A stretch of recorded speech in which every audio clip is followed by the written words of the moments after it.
Siya ang pinakapaboritong henyong manloloko sa kasaysayan ng Korean drama. Sa simpleng pagsindi ng lighter, kaya niyang hipnotismuhin ang iba at kumita ng malaki, kaya tinawag siyang Harry Potter ng mga manloloko. Ang tanging pagkatalo niya sa kanyang karera ay dahil sa kakaibang babae na may suot na pulseras na nagkakahalaga ng 6 bilyong won. Dahil sa kanya, tumigil siya sa panloloko. Dahil sa kanya, nagluto siya ng sabaw sa kusina, ginastos ang libu-libong ginto para lang makakuha ng ngiti mula sa dilag, at kusa pang ibinalik ang pulseras na kinuha niya. Ngunit habang nalulunod siya sa masayang pag-ibig, malamig na nagpamaywang ang babae, walang pag-aalinlangang bumalik sa malawak na karagatan. Ang napakagandang buntot ng isda na kumikinang sa ilalim ng asul na tubig, lumalabas na ang babae ay isang sirena, isang sirena. Ang kapalaran ng bidang lalaki at babae ay nagsimula noong 1578 sa panahon ng Joseon. Isang malaking bagyo ang sumira sa mapayapang buhay ng isang maliit na nayon sa baybayin. Pagkatapos ng bagyo, nagsimula ang mga tao na maglinis at anihin ang mga nakaligtas. Kahit na malaki ang pinsala, marami silang nakuhang sariwang isda bilang kapalit. Ngunit ang mga sorpresa na dala ng bagyo ay hindi pa natatapos doon. Natuklasan ng mga tao ang isang sirena na naipit sa mababaw na tubig. Sa mga kwentong bayan ay palaging may iba't ibang alamat tungkol sa mga sirena.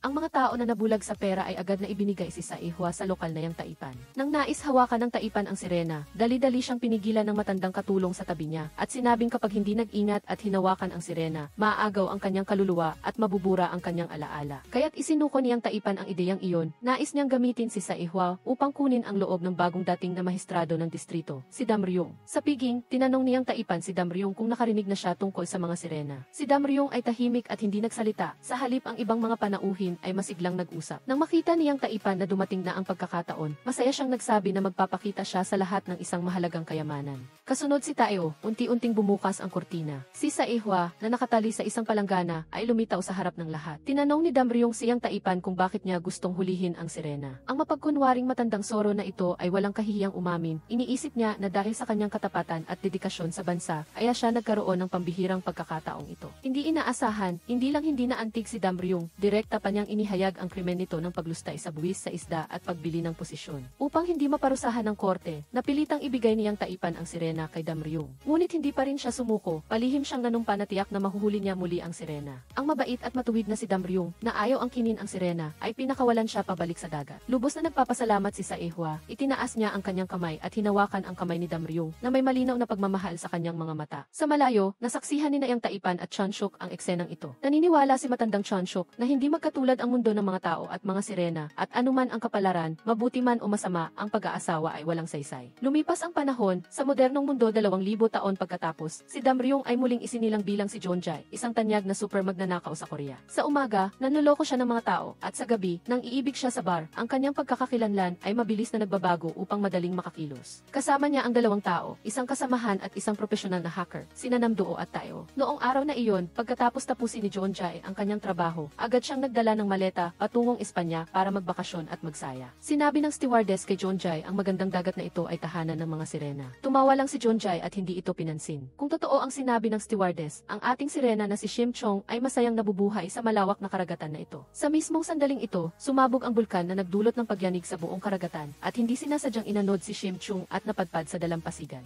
Nang magising si Shim Chong, laking gulat niya na mayroon siyang mga paa ng tao, na bahagyan niyang hindi sanay. Sa huli, dahil sa matinding gutom, pumasok siya sa marangyang mansyon ni Jeonjae. Nagising si Jeonjae dahil sa isang malakas na ingay. Paglabas niya, wala siyang nakita kundi kalat, at nakakalat ang mga damit kung saan-saan. Isang pares ng magaganda at mahahabang binti ang lumabas sa aparador, na ikinagulat ni Jeonjae. Si Shim Chong, na nakasuot ng ninakaw na damit ni Jeonjae, ay takot na tumingin sa paligid. Nang makita niya ang malawak na karagatan sa labas, tumakbo siya nang may pagkasabik, ngunit bumangga sa salamin at nawalan ng malay. Sa pagharap sa isang iligal na himasok, hindi nag-isip si Jeonjae at agad tumawag ng pulis at kinunan pa ng litrato si Shim Chong bilang ebidensya. Pagkatapos, habang tinitingnan ang mga litrato, hindi sinasadyang napansin ni Jeonjae ang pulseras ni Shim Chong. Sa kanyang maraming taon ng karanasan, sigurado si Jeonjae na hindi maliit ang halaga nito. Agad niya itong ipinadala sa kanyang kasamahan, si Namdoo, para ipa-assess. Nang malaman niyang ang pulseras ay nagkakahalaga ng higit sa 6 bilyong won, nagmadali si Jeonjae sa istasyon ng pulisya. Sa kabilang banda, si Shim Chong ay isinakay sa sasakyan ng pulis. Hindi pa siya nakikipag-ugnayan sa labas ng mundo at mausisa at interesado siya sa lahat ng bagay.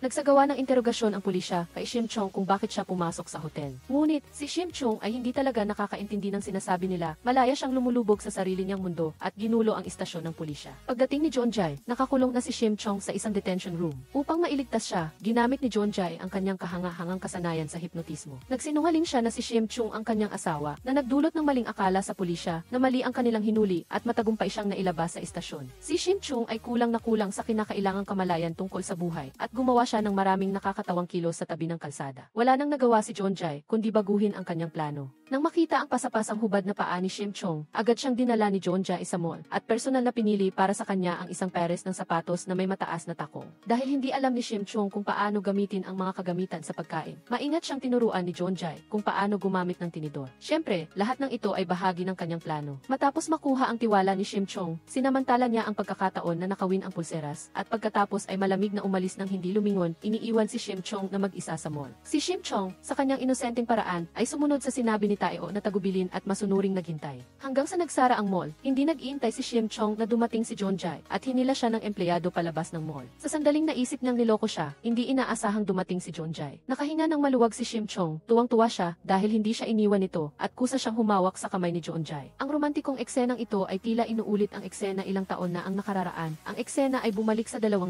taon na ang nakalipas, sa gabi sa dalampasigan. Muling nakita ni Damryung si Saehwa matapos pakawalan ang sirena sa dagat. Kusa pang kinausap ni Saehwa si Damryung at nagulat si Damryung nang makitang marunong magsalita ang sirena. Taos pusong umamin si Saehwa dahil sa pagitan ng mga sirena, naririnig nila ang damdamin ng isa-ki-isa, kaya hindi na nila kailangang magsalita. Ito ay isang bagay na ganap na bago kay Damryung na nagtataka kung naririnig ba ng mga tao ang damdamin ng mga sirena. Sinabi ni Saehwa kay Damryung, maraming taon na ang nakararaan, may isang binata na umibig sa isang sirena at narinig niya ang boses nito. Ngunit kalahati pa lang ng kwento, naabala sila ng pagdating ng mga mangingisda. Nagbigay si Saehwa ng pangako, kung may lumulutang na parol ang lumipad sa ibabaw ng dagat na ito, muli siyang magpapakita upang makita siya. Hindi inaasahan, nagpadala siyang taipan ng taong si Taeo upang lihim na sundan si Damryung at nang malaman niyang nagpalipad siya ng napakaraming lumulutang na parol, naramdaman niya agad na mayroong kakaiba. Hindi alam ni Saehwa na malapit na siyang harapin ang panganib at nang makita niya ang mga parol, agad siyang lumitaw. Pagbalik sa kasalukuyan, nakita ni Jonjai si Shim Chung na nanginginig sa lamig, kaya isinuot niya ang kanyang jacket at binilhan siya ng mainit na inumin. Dahil hindi nagsasalita si Shim Chung, hindi alam ni Jonjai kung ano ang gagawin, kaya pansamantala niya lang siyang pinatuloy ng isang gabi. Nagpunta sila sa hotel at dahil nagmamadali si Jonjai na maligo, iniwan niya si Shim Chung sa sala.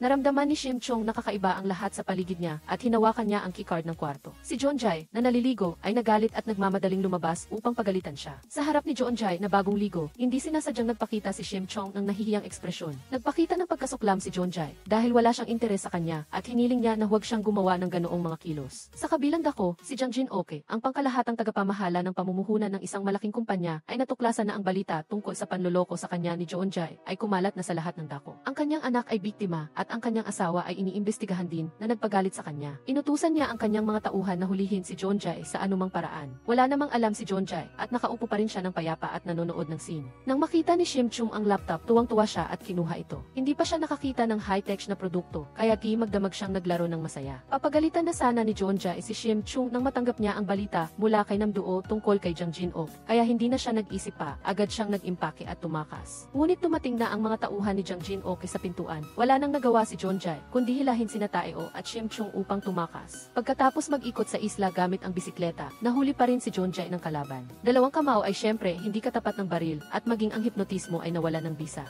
Nang makitang tinakip si Jonjai, nagmadaling nagbisikleta si Shim Chung upang habulin si Taeo. Sa sandaling ito, sinadya ni Jonjai na sirain ang manibela at matapos bumangga ang sasakyan sa poste ng telepono, sinamantala niya ang pagkakataon na tumalon sa bisikleta ni Shim Chung at matagumpay silang nakatakas sa mga humahabol. Ngunit ang sitwasyon sa kasalukuyan ay talagang magulo. Na-lock ang bank card, nawala ang telepono, kaya walang pagpipilian si Jonjai, kundi humingi ng tulong sa isang kaibigang nakatira doon, si Thomas. Sa oras na ito, si Thomas ay nasa simbahan at gumagawa ng isang panloloko at natuwa siyang magkaroon ng tulong ni Jonjai. Nang dumating silang dalawa sa simbahan, nagpakita si Jonjai ng mukha ng panghihinayang, sinabing si Shim Chung ang kanyang asawa at may kaunting problema sa kanyang nerbiyos na dumaranas ng balakid sa pagsasalita. Sino ang mag-aakala na sa sumunod na sandali, si Taeo ay nabigla, lumalabas na ginugol ni Shim Chung ang buong gabi sa pag-aaral ng mga kasanayan sa wika sa computer at ngayon ay nakakapag-usap na siya ng matatas kay Jonjai. Pagkatapos, si Jonjai at Taeo, sa kahilingan ni Thomas, ay umawit ng isang awit para sa Diyos at nagtulungan sa panloloko ng pera mula sa maraming nagbigay ng donasyon. Naalala ni Shim Chung na umawit si Jonjai ng isang kanta tungkol sa pag-ibig, kaya nagtanong siya kung ano ang pag-ibig. Sa mata ni Jonjai, ang pag-ibig ay nangangahulugang pagsuko at walang pasubaling paniniwala sa sinasabi ng kabilang partido. Ginamit niya ito upang ipaalala kay Shim Chung na ang pag-ibig ay isang mapanganib na bagay. Hindi inaasahan, biglang sinabi ni Shim Chung, mahal kita.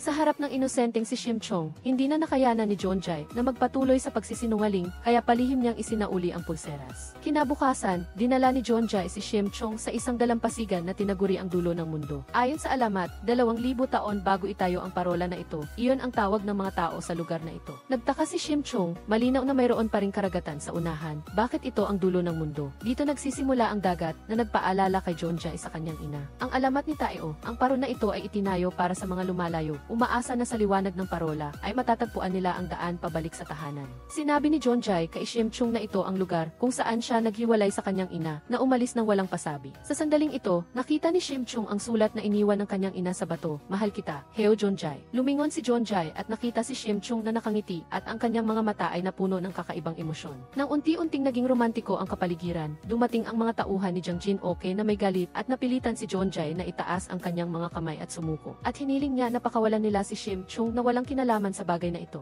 Hindi inaasahan, tumanggi si Shim Chong na umalis at upang matulungan si Jonjai na makatakas sa gulo, hinila niya ito at sabay silang tumalon sa dagat. Sa sandaling bumagsak sila sa dagat, nagulat si Jonjai nang makita niyang naging buntot ng isda ang mga paa ni Shim Chong. Mabilis siyang nilapitan ni Shim Chong at hinalikan at sa sandaling iyon, bumalik ang oras sa sinaunang panahon. Lumitaw si Saehwa mula sa tubig at tinitigan ang mga lumulutang na paro sa kalangitan at dahan-dahang lumapit si Damryong sa kanya. Sa nagdududang tingin ni Damryong, ikinuwento ni Saehwa ang isang lumang istorya. Noong tag-init 20 taon na ang nakararaan, may isang binatilyo mula sa hanyang na dumating sa bahay ng kanyang lola sa tabing dagat. Habang lumalangoy, nalunod siya at iniligtas ng isang munting sirena. Dahil walang pangalan ang munting sirena, binigyan siya ni Damryong ng pangalang Saehwa. Ang Saehwa ay nangangahulugang magiging maganda at nagniningning siya sa mundong ito. Mula noon, sa tuwing may libreng oras si Damryong, pumupunta siya sa dalampasigan upang makipaglaro kay Saehwa. Dahil sa kanya, naranasan ni Saehwa na matikman ang pagkain sa unang pagkakataon at nakita rin ang mga magagandang bagay sa lupa. Sa paglipas ng panahon, hindi sinasadyang umibig si Damryong kay Saehwa at gusto niyang makasama ito. Ngunit noong sinaunang panahon, ang kapalaran ay hindi isang bagay na maaari mong sariling desisyon. Ang mga magulang ang nagdedesisyon kung sino ang makakasama mo.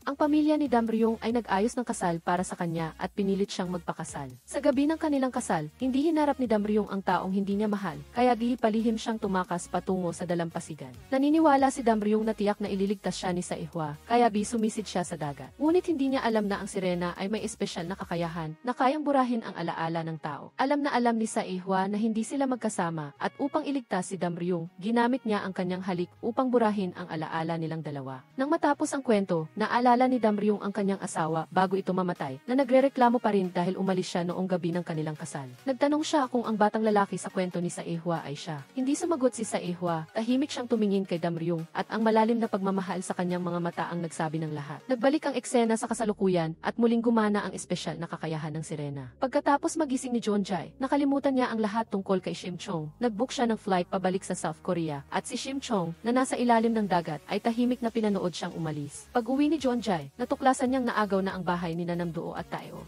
Walang kahihiyang hindi pinansin ni Namdoo ang tanong at tinanong si Jonjai kung nasaan ang hangal na babae na iyon. Hindi naintindihan ni Jonjai ang sinasabi niya at wala siyang kahit katiting na alaala tungkol sa mga litrato na ipinakita sa kanya. Hindi inaasahan, noong gabing iyon, na naginip si Jonjai na nahulog siya sa dagat at may narinig siyang nagsabi sa kanyang tainga, "Mahal kita." Tungkol naman kay Shim Chong, naalala niya ang kanyang pangako kay Jonjai na manonood sila ng paputok sa Seoul. Kaya nagpasya siyang tawirin ang karagatan patungong Seoul. Ang resulta, nawalan siya ng direksyon nang lumangway siya sa Jeju Island at tanging ang mga mangingisda lang ang maaari niyang tanungin. Matapos ang maraming paghihirap at balakid, sa wakas ay nakarating din si Shim Chong sa Seoul. Ngunit ang dami ng tao dito ay mas marami pa. Paano niya hahanapin si Jonjai? Si Shim Chong ay naglakad-lakad mag-isa sa kalye nang walang patutunguhan at hindi sinasadyang dumaan sa sasakyan ni Jonjai nang hindi niya alam. Gutom na gutom si Shim Chong at nang makita niya ang mga mag-aaral na babae na humarang sa daan at nagnakaw ng pera, ginaya niya sila at hinarangan ang isang maliit na batang babae. Sinabi ng batang babae kay Shim Chong na masamang magnakaw ng pera at pagkatapos ay mabait na inanyayahan siyang kumain ng instant noodles at pinayuhan siyang huwag nang gumawa ng ganoong mga bagay sa hinaharap. Bago sila maghiwalay, ibinigay ng batang babae ang huling barya na nasa kanya kay Shim Chong. Dahil sa masigasig na payo ng batang babae, hinarang ni Shim Chong ang masasamang gawain ng mga mag-aaral na iyon. Ang pangkat ni na Jonjai, na 3 tao, ay nagsimulang magtulungan ulit, ginamit ang hipnotismo upang takutin si Jang Jin Okay at pinilit siyang kalimutan ang kanilang alitan. Ang eksenang ito ay ikinagulat ni Taeo at usisang nagtanong siya kay Jonjai Jeonjae, na hindi naman naglihim. Sabi niya, mula nang magtagpo ang kanilang mga mata, pumasok na ang kalaban sa isang ilusyon na nilikha niya. Sa sandaling ito, nakilala ni Shim-chung ang isang babaeng walang tirahan. Sa ilalim ng patnubay niya, isinuot muli ni Shim-chung ang mga lumang damit na hindi na kailangan ng iba. Pagkatapos ay nakarating siya sa lugar na binanggit ni Jeonjae sa kanya. Si Shim-chung ay naglakad at naghahanap ng daan, at hindi sinasadyang napadpad sa aquarium, at dahil gutom siya, tumalon siya agad sa fish tank. Paglipat ng eksena, sa kaarawan ni Jeonjae, hinahabol pa rin siya ni siya. Humingi ng tulong si siya sa katulong sa bahay upang maghanda ng seaweed soup at dinala ito sa kanya kinaumagahan. Ang pamilyar na lasa ay nagpaalala kay Jeonjae sa kanyang ina na nang iwan sa kanya at nawalan siya ng gana na magdiwang ng kaarawan. Hindi pa rin alam ni Jeonjae sa oras na ito na ang seaweed soup na ito ay personal na ginawa ng kanyang ina para sa kanya. Nagpunta si Jeonjae sa aquarium, ang lugar kung saan nakaimbak ang kanyang mga alaala kasama ang kanyang ina. Si Shim-chung ay masayang lumalangway sa tubig at dahil gutom, nanghuli siya ng maliliit na isda para kainin. Nagkamali ang mga turista na inakala nilang nagpapalabas ang mga empleyado ng imahe ng isang sirena at agad silang naglabas ng kanilang mga telepono upang kunan ito ng litrato. Sa mismong sandaling ito, nakita ni Shim-chung si Jeonjae sa karamihan kaya ginagmadali siyang lumabas sa fish tank. Hindi napansin ni Jeonjae si Shim-chung nang makita niya ito hanggang sa natanggap niya ang mensahe ni Namdoo. Nakuha ni Namdoo ang larawan ni na Jeonjae at Shim-chung mula kay Thomas at agad niya itong ipinadala kay Jeonjae bilang ebidensya. Nakilala ni Jeonjae ang babae sa larawan na si Shim-chung na lumalangway sa aquarium at agad siyang bumalik sa loob. Noong sandaling iyon, nagalit ang mga empleyado dahil sa biglaang pagtalo ni Shim-chung sa fish tank. Hindi niya inaasahang makikita niya si Heo Jeonjae habang siya ay tumatakas at nagkatinginan silang dalawa. Hindi mapigilan ni Shim-chung na maalala ang eksena noong naghiwalay sila. Noong panahong iyon, nagsisi si Shim-chung sa kanyang aksyon na burahin ang sarili niyang mga alaala at ang luhang pumatak ay agad na naging perlas. Palitan ng eksena, bumalik sa sinaunang panahon, ang damit at sapatos ng mga taga-baryo ay sunod-sunod na ninakaw. Ang kakatwang bagay ay ang magnanakaw ay mag-iiwan ng perlas bilang palitan. Agad na nahulaan niyang na si Saehwa ang gumawa nito at nagmamadaling gustong hulihin siya. Siya ay nakaisip ng isang plano, tiyak na hahantong ito sa voluntaryong pagpapakita ni Saehwa. Dahil sa pag-ibig sa tao, ang sirena ay pupunta sa lupa dahil ito ang kanilang likas na ugali, na umiibig lamang sa isang tao sa kanilang buong buhay at handa silang magbayad ng kanilang buhay. Upang mahuli ang sirena, lubusang nagpadala ng mga tauhan si Yang upang maglatag ng bitag at habulin si Saehwa at kasabay nito, nagpakalat ng chismis, itinuturo ang lahat ng responsibilidad sa natural na sakuna sa sirena. Nalinlang ang mga tao ng chismis, ginagawang simbolo ng kasamaan ang sirena. Nagkaroon ng pangako sina Kim Dam-ryung at Saehwa na manood ng unang snow ng magkasama. Si Saehwa ay dumating sa lugar ng pinagkasunduan, gaya ng ipinangako, ngunit nakasalubong niya ang mga tauhan niyang muli. Sa krisis, lumitaw si Kim Dam-ryung at ginampanan ang isang bayani na nagligtas sa isang magandang babae. Nang magkatagpo ang kanilang mga mata, ang kwento ay napunta sa aquarium. Tinanong ni Heo Jeonjae si Shim-chung kung kilala siya nito. Ngunit bago pa makapagsalita si Shim-chung, dumating na ang mga empleyado upang habulin sila. Nilinlang sila ni Heo Jeonjae gamit ang isang peking pulis at pagkatapos ay tinanong si Shim-chung kung ano ang kanilang relasyon. Sa huli, ayaw pa rin itong magsalita, nawala ng pasensya si Heo Jeonjae, galit na tumalikod at umalis. Kaya, sumunod na lang si Shim-chung kay Heo Jeonjae. Ngunit hindi nagtagal, hindi sinasadyang nawala niya ito. Sa sandaling iyon, isang manloloko ang lumapit kay Shim-chung, patuloy na nagmamalaki at nagpapalaki. Nang aalisin na sana niya si Shim-chung, biglang lumitaw si Heo Jeonjae. Sa gabi, ang mga paputok sa tabi ng ilog ay nagniningning. Hindi pa nakakita si Shim-chung ng ganitong eksena, natatakot na mabilis niyang itinulak si Heo Jeonjae pababa at sinabing poprotektahan niya ito. Hindi inasahan ni Heo Jeonjae na hindi pa pala nakakita si Shim-chung ng paputok, kaya ipinaliwanag niya kung ano ang paputok. Nang makita niyang lahat ng nasa paligid ay kumukuha ng litrato, nagtatakang tinanong ni Shim-chung si Heo Jeonjae kung bakit hindi siya kumuha. Hindi inaasahan, sumagot si Heo Jeonjae na sapat na itong itago sa puso. Tila naintindihan ni Shim-chung na ang ibig sabihin ay inilalagay niya ang mga paputok sa kanyang puso, na labis na ikinagalak ni Heo Jeonjae. Sa kanyang alaala, si Muyo-ran ay kasing amo ni Shim-chung sa pagtrato sa kanya. Kasabay nito, ang stepmother ni Heo Jeonjae na si Kang Seo-hee ay hindi sinasadyang narinig ang pag-uusap sa pagitan ng kanyang asawa at Chief Nam. Ang ama ni Heo Jeonjae ay isang napakayaman at makapangyarihang tao. Alam ni Kang Seo-hee na marami pa rin siyang inaasahan kay Heo Jeonjae. Nag-aalala na manganganib ang posisyon ng kanyang sariling anak, nagpa siya si Kang Seo-hee na umupa ng isang tao para patayin si Heo Jeonjae. Hinarap niya si Madaeyaw, ang mamamatay tao na hinahanap ng pulisya kamakailan. Tumanggap si Madaeyaw ng pera at lihim na sinundan si Heo Jeonjae. Bilang isang profesional na manloloko, si Heo Jeonjae ay may napakataas na antas ng pag-ingat. Natuklasan niyang may sumusunod sa kanya, kaya giinapakan niya ang gas pedal at mabilis na lumampas sa kotse sa likod. Sa kabilang panig, ang Research Institute kung saan nagtatrabaho si Cha Shia ay nakahanap ng isang asul at puting porcelain vase na may nakaimprentang larawan ng isang sirena at halik ng isang tao. Sabi ng mga kasamahan niya na baka peke ito, ngunit inisip ni Cha Shia na ang tao sa larawan ay kahawig ni Heo Jeonjae. Sa gabi, dinala ni Heo Jeonjae si Shim-chung sa kanyang bahay dahil wala siyang matuluyan. Kinuha ni Heo Jonjae ang pulseras at tinanong si Shim Chong kung nakikilala niya ito. Kalmadong sinabi ni Shim Chong na ibinigay niya ito kay Heo Jonjae, ngunit mariin pa ring tumanggi na ikwento ang lahat. Sa sandaling ito, dumating si Cha Shia na may dalang cake upang batiin si Heo Jonjae ng maligayang kaarawan. Nakaharap kay Cha Shia na kaakit-akit at matikas, si Shim Chong na walang ayos at gusot ay tila dalawang magkaibang dulo. Tinanong ni Cha Shia si Jo Nam-duo kung sino si Shim Chong, at diretsahang sinagot ni Jo Nam-duo na si Shim Chong ay isang hangal at baliw na babae lamang, at si Heo Jonjae ay naawa lang. Kinabukasan, si Madaiyong ay nagpalit-palit ng iba't ibang pagkakakilanlan upang tanungin ang bawat bahay, naghahanap sa kinaroroonan ni Heo Jonjae. Isa sa mga sambahayan ang nakakita sa panlilinlang ni Madaiyong at nakipagtalo sa kanya, ngunit hindi inaasahang may nangyaring patayan sa hating gabi. Pumasok si Madaiyong sa hanay ng mga pulis at hindi lang nalaman ang address ni Heo Jonjae, nakita pa niya ng harapan si Shim Chong. Ang oras ay bumalik sa sinaunang panahon na iligtas ni Kim Dam-ryung si Saehwa at hinila ang kanyang kamay upang tumakas. Sa daan, naakit si Saehwa sa mga bulaklak sa tabi ng kalsada, kaya kusa siyang pumitas ni Kim Dam-ryung at ibinigay ito sa kanya. Ang lahat ng bulaklak sa mundong ito ay may sariling nakapirming wika at gayon din ang bulaklak na ito na tinawag na alaala. Upang protektahan si Saehwa, dinala siya ni Kim Dam-ryung sa kanyang sariling distrito. Nang malaman ito, naghanda siyang naisagawa ang paghuli. Sa sandaling ito, biglang sumugod ang isang mga ngalakal. Sinisigawan siyang dahil sa kanyang mapang-abusong pagkakulong sa mga barko ng kalakal, iligal na pagpigil sa mga bangka at paniningil ng napakataas na bayad sa tirahan.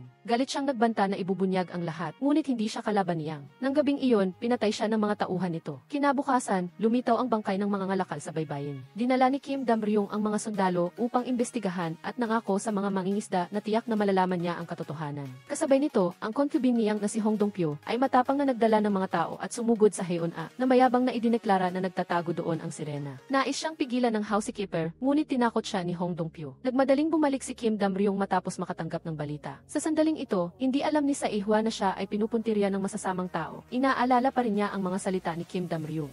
Ang larawan pala sa asul at puting porcelain vase ay iginuhit ni Kim Dam-ryung batay sa eksena sa kanyang panaginip. Ang tadhana ay laging umiikot sa isang mahiwagang paraan. Ang nangyayari sa kasalukuyan ay magpapatuloy sa hinaharap. Kahit na hindi naiintindihan ni Saehwa, ang mga kwento ng susunod na henerasyon ay sapat na upang patunayan ang sinabi ni Kim Dam-ryung. Nag-alala si Heo Jonjae na mapanganib para kay Shim Chong na mag-isa sa bahay, kaya nagmadali siyang bumalik. Pinigilan niya si Madaiyong na nagpapanggap na pulis upang suriin ang kanyang pagkakakilanlan. Natatakot na mabunyag ang kanyang pagkakakilanlan, sinamantala ni Madaiyong ang pagkakakilanlan at mabilis na tumakas. Napansin ni Shim Chong ang sugat sa kamay ni Heo Jonjae. Ipinagbili ni Heo Jonjae sa kanya na huwag magbubukas ng pinto sa mga estranghero. Bago mo nais na protektahan ang iba, protektahan mo muna ang iyong sarili. Nang gabing iyon, tinanong ni Kang Seo-hee si Madaiyong kung kumusta na ang lahat. Mariing sinabi ni Madaiyong na hindi siya pumatay ng sinuman at pagkatapos ay sinabi niya ang kasalukuyang address ni Heo Jonjae. Sa sandaling ito, pumasok ang anak na si Heo Cha-eun. Lihim niyang binasa ang address ni Heo Jonjae at sinadya niyang hindi sinasadyang sirain ang telepono. Kinabukasan, dumating si Cha Shia na may dalang bulaklak upang hanapin si Heo Jonjae. Ngunit hinarangan ni Shim Chong ang pinto at hindi pinayagan siyang pumasok. Pagkatapos ng matinding pagpupumilit, galit na itinulak ni Cha Shia ang pinto at sumugod papasok. Sinabi niya na mayroon silang Heo Jonjae na kasunduan sa kasal at pagkatapos ay pinuna niya si Shim Chong tungkol sa kanyang hindi tamang pag-ugali. Ang saloobin ni Cha Shia ay nagpagalit kay Shim Chong na tumakbo at malakas na kinagat ang braso ng kalaban. Dumating si Heo Jonjae sa tamang oras upang pigilan ang away sa pagitan nilang dalawa. Una, pinagalitan niya si Shim Chong dahil sa padalos-dalos na pagkagat ng tao at pagkatapos ay personal siyang naghatid kay Cha Shia pauwi. Naiwan si Shim Chong sa bahay mag-isa. Narinig niya sa Ziyi na kung magpapahayag ka ng pag-ibig sa araw ng unang pag-ulan ng niebe, magkakaroon ng maligayang wakas ang pag-ibig na iyon. Pinlano niyang magpaalam kay Shim Chong matapos siyang imbitahan sa huling pagkain. Malungkot na nangako si Shim Chong na sa susunod, manonood sila ng unang pag-ulan ng niebe sa Namsan ng magkasama. Nang malaman ni na Jo Nam-duo at Tae-o na pinaalis ni Heo Jonjae si Shim Chong, pinagalitan nila si Heo Jonjae dahil sa kawalan ng damdamin. Pakiramdam din ni Heo Jonjae na siya ay medyo labis, kaya ginamit niya ang location sa telepono ni Tae-o para hanapin ang kinaroroonan ni Shim Chong. Sa kabilang banda, sa tulong ni An Jin-jo, nakapagpalit si Shim Chong ng mainit na damit. Dahil wala siyang pera, ang mabait na si An Jin-jo ay naghanap pa ng trabaho para sa kanya bilang flyer distributor. Medyo nalungkot si Heo Jonjae nang makita si Shim Chong na nagbibigay ng mga flyer. Kaya, nagbayad siya sa mga dumadaan para kunin ang mga flyer at nagpadala pa siya ng pagkain kay Shim Chong. Ngunit ang hindi niya inaasahan, may lumapit kay Shim Chong at nakipag-usap. Hindi nakapagpigil si Heo Jonjae at tumawag upang paalalahanan si Shim Chong na nagbunyag ng kanyang lokasyon. Masayang tumakbo si Shim Chong at niyakap siya, nangangakong ibibigay sa kanya ang lahat ng pera na kikitain niya. Sa gabi, habang nagbibigay ng mga flyer si Shim Chong, nakita niya si Madaiyong. Hindi inaasahan, pagkatapos ng isang segundo, biglang bumagsak ang makapal na nyebe. Napagtanto ni Shim Chong na ito ang unang pag-ulan ng nyebe at nagmadali siyang tumakbo sa Namsan. Nagreklamo si Heo Jonjai, ngunit kinuha na niya ang kanyang jacket. Sa daan, sinadyang sinagasaan si Shim Chong ng kotse na minamaneho ni Heo Chae-yun. Walang kamalay-malay si Heo Jonjai. Naghintay siya sa Namsan ng napakatagal, ngunit hindi siya dumating. Ang kapalaran ay tila inuulit ang eksena noong nakaraan. Nang malaman ng matalik na kaibigan ni Kim Dam-ryung ang balita, mabilis niyang dinala si Sa-ihwa upang tumakas bago dumating si Hong Dong-pyo kasama ang kanyang mga tauhan. Tumakbo silang dalawa sa isang kuweba sa bundok. Sinabi ng kaibigan kay Sa-ihwa na magtago muna doon at huwag lumabas. Ngunit sa huli, siya mismo ang hinabol habang naglalakbay upang magbigay ng balita kay Kim Dam-ryung at nadulas at nahulog sa bangin. Hindi nakita ni Kim Dam-ryung si Sa-ihwa at si Sa-ihwa ay nanatili sa kuweba na tinitiis ang lamig habang naghihintay sa kanya. Pagkatapos, natuklasan ni Kim Dam-ryung na ang kanyang matalik na kaibigan ay malubhang nasugatan sa ilalim ng bangin at dahil sa pagmamadali na dalhin siya para gamutin, hindi na nagpatuloy si Kim Dam-ryung sa paghahanap. Sa sandaling ito, natagpuan si Sa-ihwa ng mga tauhan ni Yang at agad na dinala. Hula ni Kim Dam-ryung na lahat ng ito ay pinlano ni Yang, kaya ginamit niya ang pagpatay sa mga ngalakal upang atakihin si Yang. Dahil sa matibay na ebidensya, sina Yang at ang concubine na si Hong Dong-pyo ay inaresto ni Kim Dam-ryung. Sa wakas, natagpuan din niya si Sa-ihwa na nakatali sa bodega at sa tabi niya ay isang tumpok ng mga perlas na nagmula sa kanyang pag-iyak. Sigaw ni Hong Dong-pyo na naloko ang maestrado ng sirena at tinakot si Kim Dam-ryung na panatilihin si Sa-ihwa. Galit na itinapon ni Kim Dam-ryung ang tumpok ng mga perlas at habang nag-aagawan ang mga tao sa pagkuha ng mga perlas, mabilis niyang inalis si Sa-ihwa. Sa buong biyahe, hindi nagising si Sa-ihwa, ngunit naniniwala si Kim Dam-ryung na nagkatotoo ang kanyang panaginip at magkikita silang muli balang araw. Ang relasyon nilang dalawa ay lumalim at bumalik sa kasalukuyang panahon. Dinala si Shim Chong sa ospital dahil sa kanyang pinsala. Dahil wala siyang impormasyon sa pagkakakilanlan, tanging ang pulisya lang ang maaaring makontak ng ospital. Sa sandaling ito, umuwi si Heo Jonjai na bigo dahil sa walang kabuluhang paghihintay.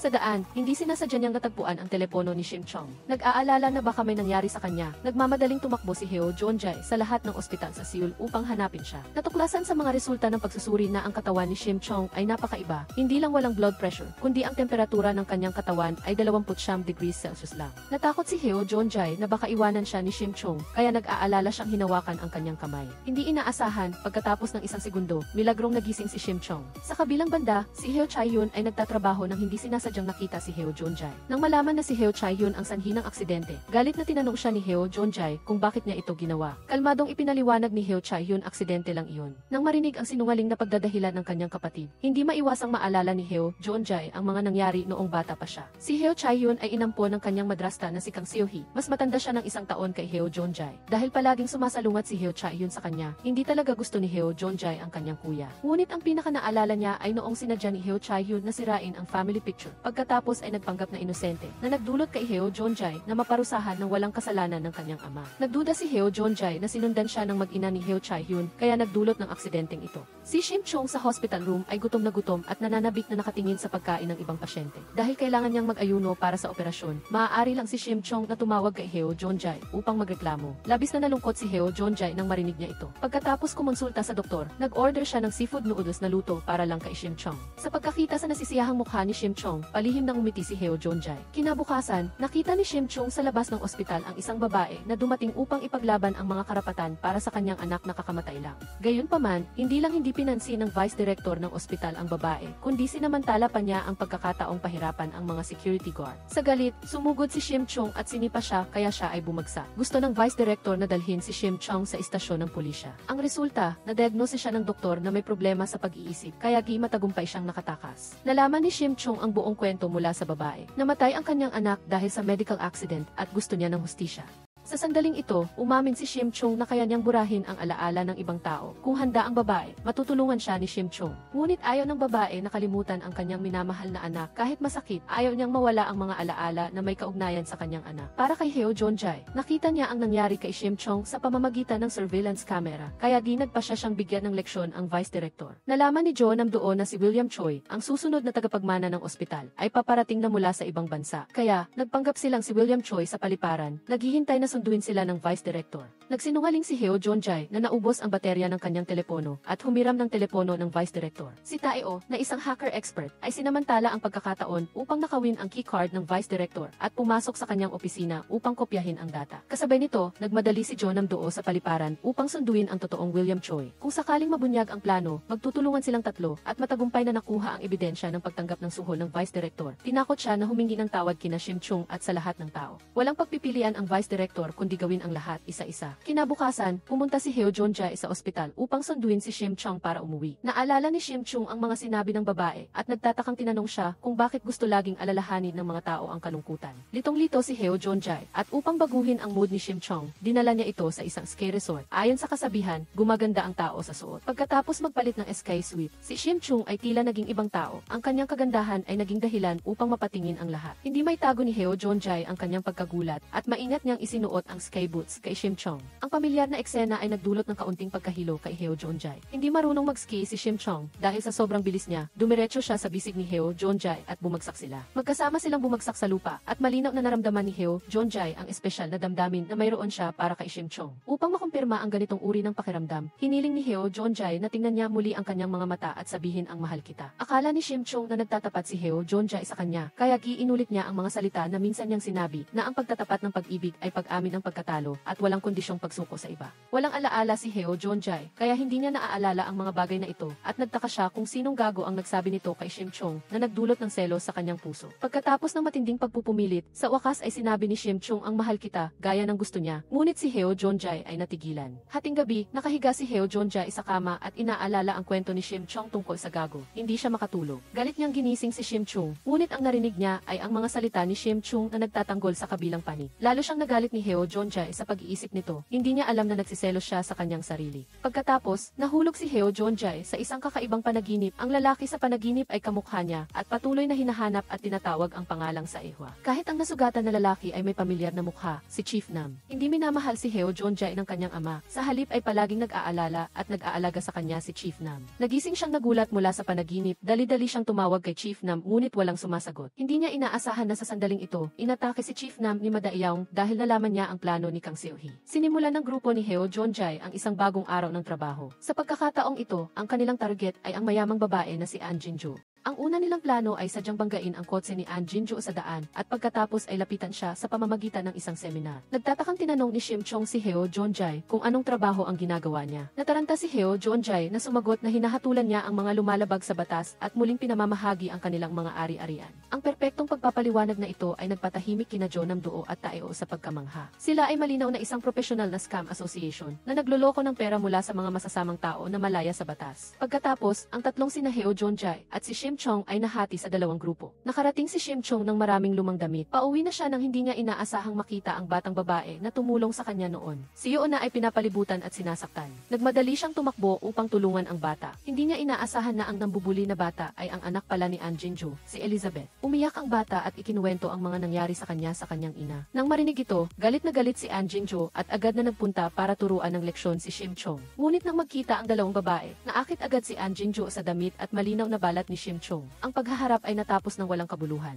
Ang magkabilang panig, ang tatlong magkakaibigan ni Jonjae ay naghintay ngunit hindi lumitaw si An Jinju. Nang aalis na sila dahil sa pagkabigo, hindi sinasadyang dumaan sila sa harap ng sariling ina ni Jonjae. Tinanong ni Tae-o si Jonjae mula sa loob ng sasakyan kung bakit niya ginagawa ang trabahong ito. Naalala tuloy ni Jonjae ang unang pagkakataong nakilala niya si Nam-doo. Noong panahong iyon, gusto niyang hanapin ang kanyang nawawalang ina. Ngunit sinamantala ng scammer na si Nam-doo ang pagkakataon. Nagdusa si Jonjae sa pagkawala ng pera at matyagang naghanap sa kanya ng higit sa 10 araw. Ang dalawa ay naging matalik na magkapatid pagkatapos ng isang hindi inaasahang paghaharap. Sa loob ng maraming taon, tinupad din ni Nam-doo ang kanyang pangako. Palaging tinutulungan siyang hanapin ang kinaroroonan ng kanyang ina. Sa sandaling iyon, naghanap si Nam-doo ng tao para tanungin tungkol sa sugat ni Shim Chung nang hindi sinasabi kay Jonjae. Nang malaman niyang mahirap gumaling ang bali sa loob ng isang linggo, labis siyang nagulat. Dahil ipinakiusap ni Shia na bantayan si Shim Chung, sinabi niya ang impormasyong ito sa kanya. Bago umalis, nakatanggap si Shia ng tawag mula sa kanyang kasamahan na nagsasabing ang may-ari ng asul at puting puting porselanang banga ay si Damryung, isang opisyal ng distrito noong panahon ng Joseon. Sa pagkarinig nito, biglang naalala ni Namdoo ang pulseras na may nakaukit na pangalan ni Damryung. Nagugutom, pumunta si Shimchung sa iloghan na nagbabalak na manghuli ng maliliit na isda para kainin.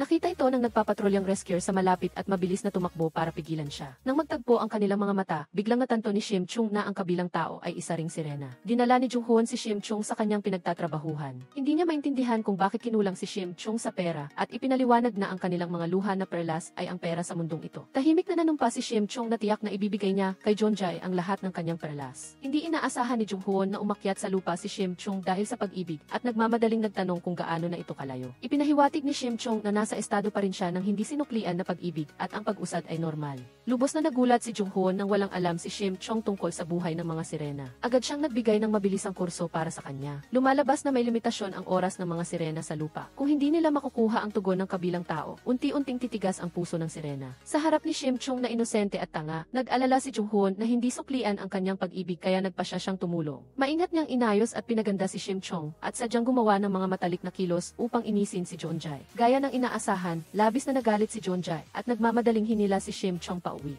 Hating gabi, palihim na pumasok si Namdoo sa silid ni Jeonjae upang hanapin ang pulseras na jade, ngunit nahuli siya kaagad. Tiyak na pinatunayan ni Namdoo ang koneksyon ng pulseras kay Damryung at nagtapos na ang halaga nito ay tiyak na lampas sa 6 na bilyong won. Ngunit mariing tumanggi si Jeonjae na ibigay ang pulseras sa kanya at nagbalak na ibalik ito kay Shimchung sa ibang pagkakataon. Kinabukasan, si Shimchung, na ginabayan ni Junghoon, ay lumitaw sa harap ng lahat na napakaganda. Pinuri siya ni Namdoo at Taeo bilang napakaganda, ngunit si Jeonjae lamang ang hindi nasiyahan. Dahil sa inis, hindi lamang mariing ipinagbawal ni Jeonjae si Shimchung na magsuot ng damit. Hindi rin siya pinayagang lumabas para makipag-date at pinilit pa siyang manatili sa bahay at maglinis. Naakit si Shimchung ng swimming pool sa bahay kaya nakalimutan niya ang sinabi ni Taeo at tumalon siya sa tubig. Sa kasamaang palad, biglang bumalik si Jeonjae dahil naiwan niya ang kanyang mobile phone. Naalala ni Shimchung ang paalala ni Junghoon. Natatakot na matatakot si Jeonjae sa kanyang pagiging sirena. Nagmamadali siyang sumigaw na huwag siyang lumapit. Hindi man lang tumingin si Jeonjae, tumalikod at sinaway si Shimchung sa pagiging tamad at sa pagsusuot ng manipis na damit at paggalagala. Pagkatapos ay nagmamadali siyang umalis, pinapaalalahanan ang lahat na pindutin ang doorbell bago pumasok sa bahay. Pagkatapos, mag-isa siyang pumunta upang makita si Shia. Gusto niyang malaman ang tungkol kay Damryung.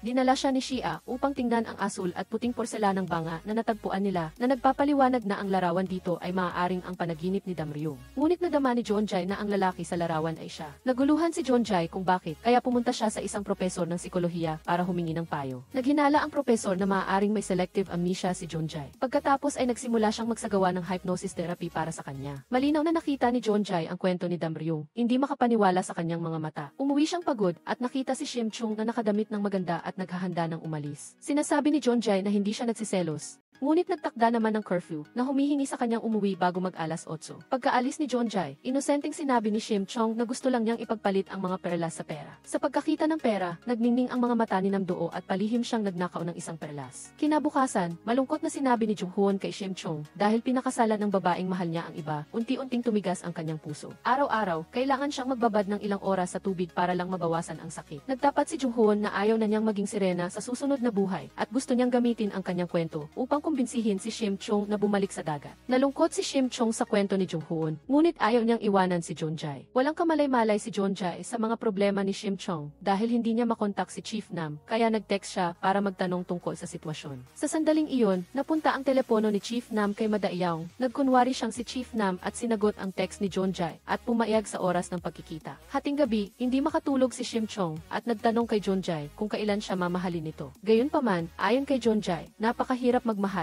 madaling mabigo ang mga tao sa isang tao. Ginawang simple at bastos ni Jeonjae ang sagot sa tanong ni Shimchung na hindi niya ito kayang mahalin. Ang iniisip ni Shimchung ay ganap na kabaligtaran, naniniwala siyang ang pag-ibig sa isang tao ay hindi mapigilan at kahit gaano pa kalaki ang pagkabigo, hindi niya mapipigilan ang pag-ibig na bumabagabag sa kanyang puso. Nang gabing iyon, magkaiba ang pakiramdam ni na Shimchung at Jeonjae. Hindi gaanong kilala ni Shimchung ang maraming babae, kaya humingi siya ng payo kay Shia na gustong malaman kung paano mapapamahal sa kanya si Jeonjae sa lalong madaling panahon. May damdamin si Shia kay Jonjae, kaya sinadya niyang nagbigay ng maling sagot. Pinayuhan niya si Shim Chong na panatilihin ang distansya kay Jonjae at huwag masyadong dumikit dito. Sa kasamaang palad, ang inosenteng si Shim Chong ay nakita ang kasinungalingan ni Shia at sinabi ng diretsyo na lagi siyang magiging malapit kay Jonjae. Pagkatapos, agad siyang kumilos. Nang malaman niyang pupunta si Jonjae sa silid aklatan, hindi umalis si Shim Chong sa tabi niya. Dahil hindi alam ni Shim Chong ang mga patakaran sa silid aklatan, kinailangan ni Jonjae na paalalahanan siyang magsalita ng mahina upang hindi makaabala sa iba. Labis na natuwa si Shim Chong at nasiyahan sa pagiging malapit habang bumubulong kay Jonjae. Nakita ni Jonjae ang impormasyon ni Kim Dam-ryung sa lalawigan ng Gangwon at natuklasan na namatay siya noong ika-negatibo 15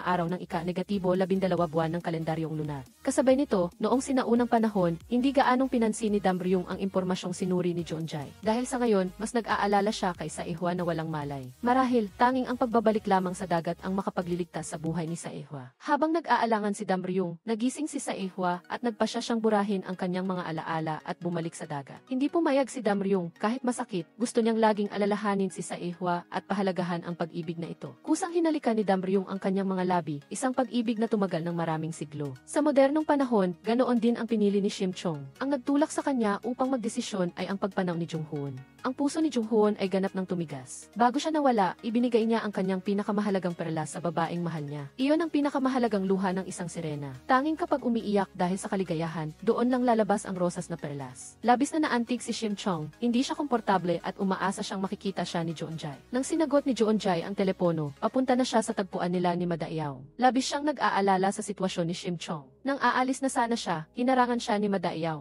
Sigurado si Jonjae na siya ang sumusunod sa kanya ni Tayo at nag-away silang dalawa. Sa liwanag ng naglalagablab na apoy, natuklasan ni Jonjae na ang mukha ni Madaiyaw ay eksaktong katulad niyang ang opisyal noong sinaunang panahon. Sa isang sandali ng pagkaligalig, tinamaan siya ni Madaiyaw. Nang kunin niya ang kutsilyo upang tapusin na si Jonjae, ang tunog ng busina ng taksi ay nakaabala sa kanya na nagbigay ng pagkakataon kay Jonjae na kontrahin at patumbahin siya. Agad na tumakas si Madaiyaw dahil sa takot ng tumama ang ilaw ng kotse sa kanyang mukha. Maswerte si Jonjae at nakaligtas. Lumalabas na bago pumunta rito, nakatawag si Jonjae sa kanyang mga kasamahan para humingi ng tulong. Kinalagkad niya ang kanyang sugatang katawan, ngunit nag-aalala pa rin kay Shim Chung. Sinabi ni Shim Chung ang kanyang desisyon na may namumulang mga mata dahil ang kanyang sekreto ay maaaring makasama kay Jonjae, kaya nagpasya siyang umalis. Bilang resulta, ang sagot ni Jonjae ay labas sa inaasahan ni Shim Chung. Gusto kita, huwag kang umalis. Naantig si Shim Chung sa kanyang sagot. Sa kasamaang palad, sa susunod na sandali, si Jonjae ay nawalan ng malay dahil sa pagod. Ang walang malay na si Jonjae ay pumasok sa isang silid na puno ng salamin. Dito niya nakilala si Dam-ryung noong sinaunang panahon.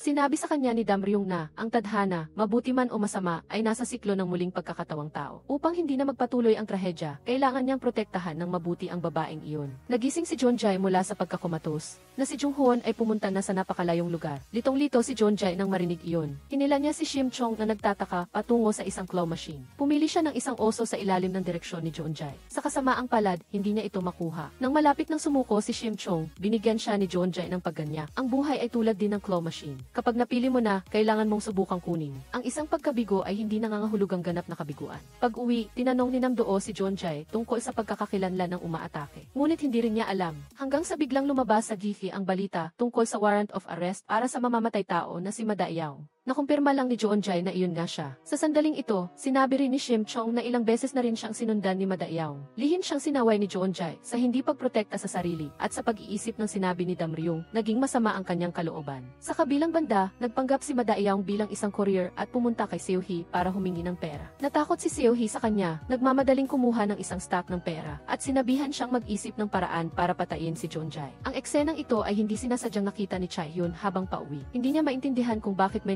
deliver pa sa ganitong oras. Mabilis na binago ni Seo-hee ang paksa, ngunit binanggit ni Chae-hyun si Jonjae. Nakita niya si Jonjae sa ospital, ngunit itinago niya ito at hindi sinabi sa kanyang ama. Ayaw ni Seo-hee na makaapekto si Jonjae sa kanilang buhay, kaya nasiyahan siya sa ginawa ni Chae-hyun. Nang araw na iyon, nalaman ni Jonjae kay Chae-hyun ang tungkol sa sugat ni Chief Nam at nagmamadaling nagpalit ng damit at lumabas. Dahil hindi pa nahuhuli si Madaiyaw, labis siyang nag-aalala sa kaligtasan ni Shim Chong, kaya sinama na rin niya ito. Ang hindi inaasahan ni Jonjae ay nakita niya ang kanyang ama sa ospital. Sinisisi ni Gil-joong si Jonjae dahil sa pag-alis ng bahay. Nadama naman ni Jonjae na mas komportable sa labas kaysa sa bahay dahil iniwan niya ang mag-ina. Ayaw nang makialam pa ni Jeonjae sa lalaking ito. Pagkaalis ni Jeonjae, biglang sumakit ang mata ni Giljoong na parang babala na may mangyayari. Kahit na nagbitiw si Jeonjae ng matatalim na salita, palagi pa rin niyang iniisip ang mga nangyari noong nakaraan. Hating gabi, biglang nilagnat si Jeonjae. Si Shim Chung ay hindi natulog at inalagaan siya ng may pag-aalala at sinabi rin niyang mananatili siyang kasama niya anuman ang mangyari. Naantig si Jeonjae kay Shim Chung at sinabi ang lahat ng nasa puso niya ng tapat. Ang buhay ng isang tao ay hindi kasing dali ng sinabi niya. Palaging umaasa si Jeonjae na hahanapin siya ng kanyang ama.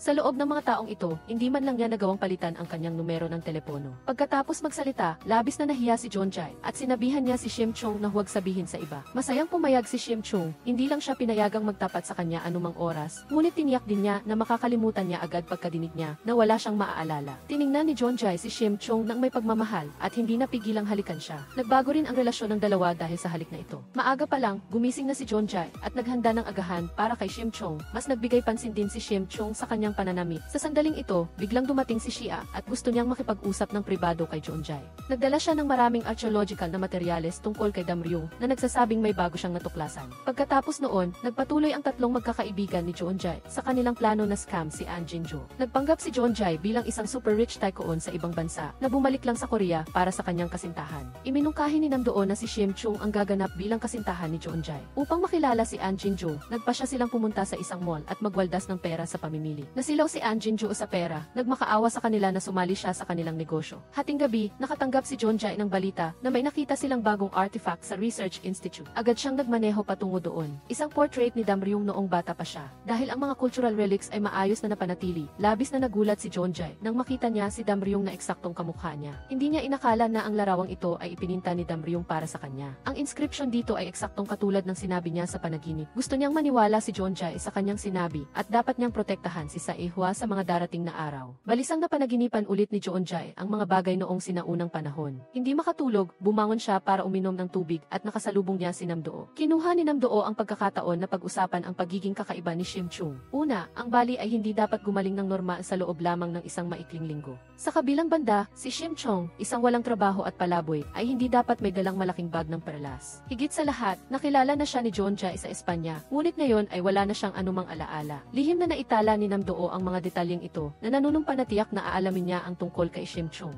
Narinig ng bata ang kanyang isip at alam niya kung aling oso ang gusto niyang kunin. Naguguluhan, inihatid ni Shim Chung si Yoona pauwi at dahil hindi pa tapos ang klase, tinanong ni Namdoo si Yoona kung bakit siya nag-skip ng klase. Inosenteng sinabi ni Yoona na hindi siya nag-skip ng klase dahil ipinanganak siya sa isang single parent na pamilya. Siya ay ibang-iba sa ibang mga bata, kaya palagi siyang binubuli ng kanyang mga kaibigan sa paaralan. Nag-aalala si Shim Chung nang marinig iyon na magagalit din si Jeonjae sa kanya kung malalaman niya na iba siya sa normal na tao. Sa kasamaang palad, narinig ni Yoona ang kanyang isip at sinabi niya ang lahat ng nasa isip niya.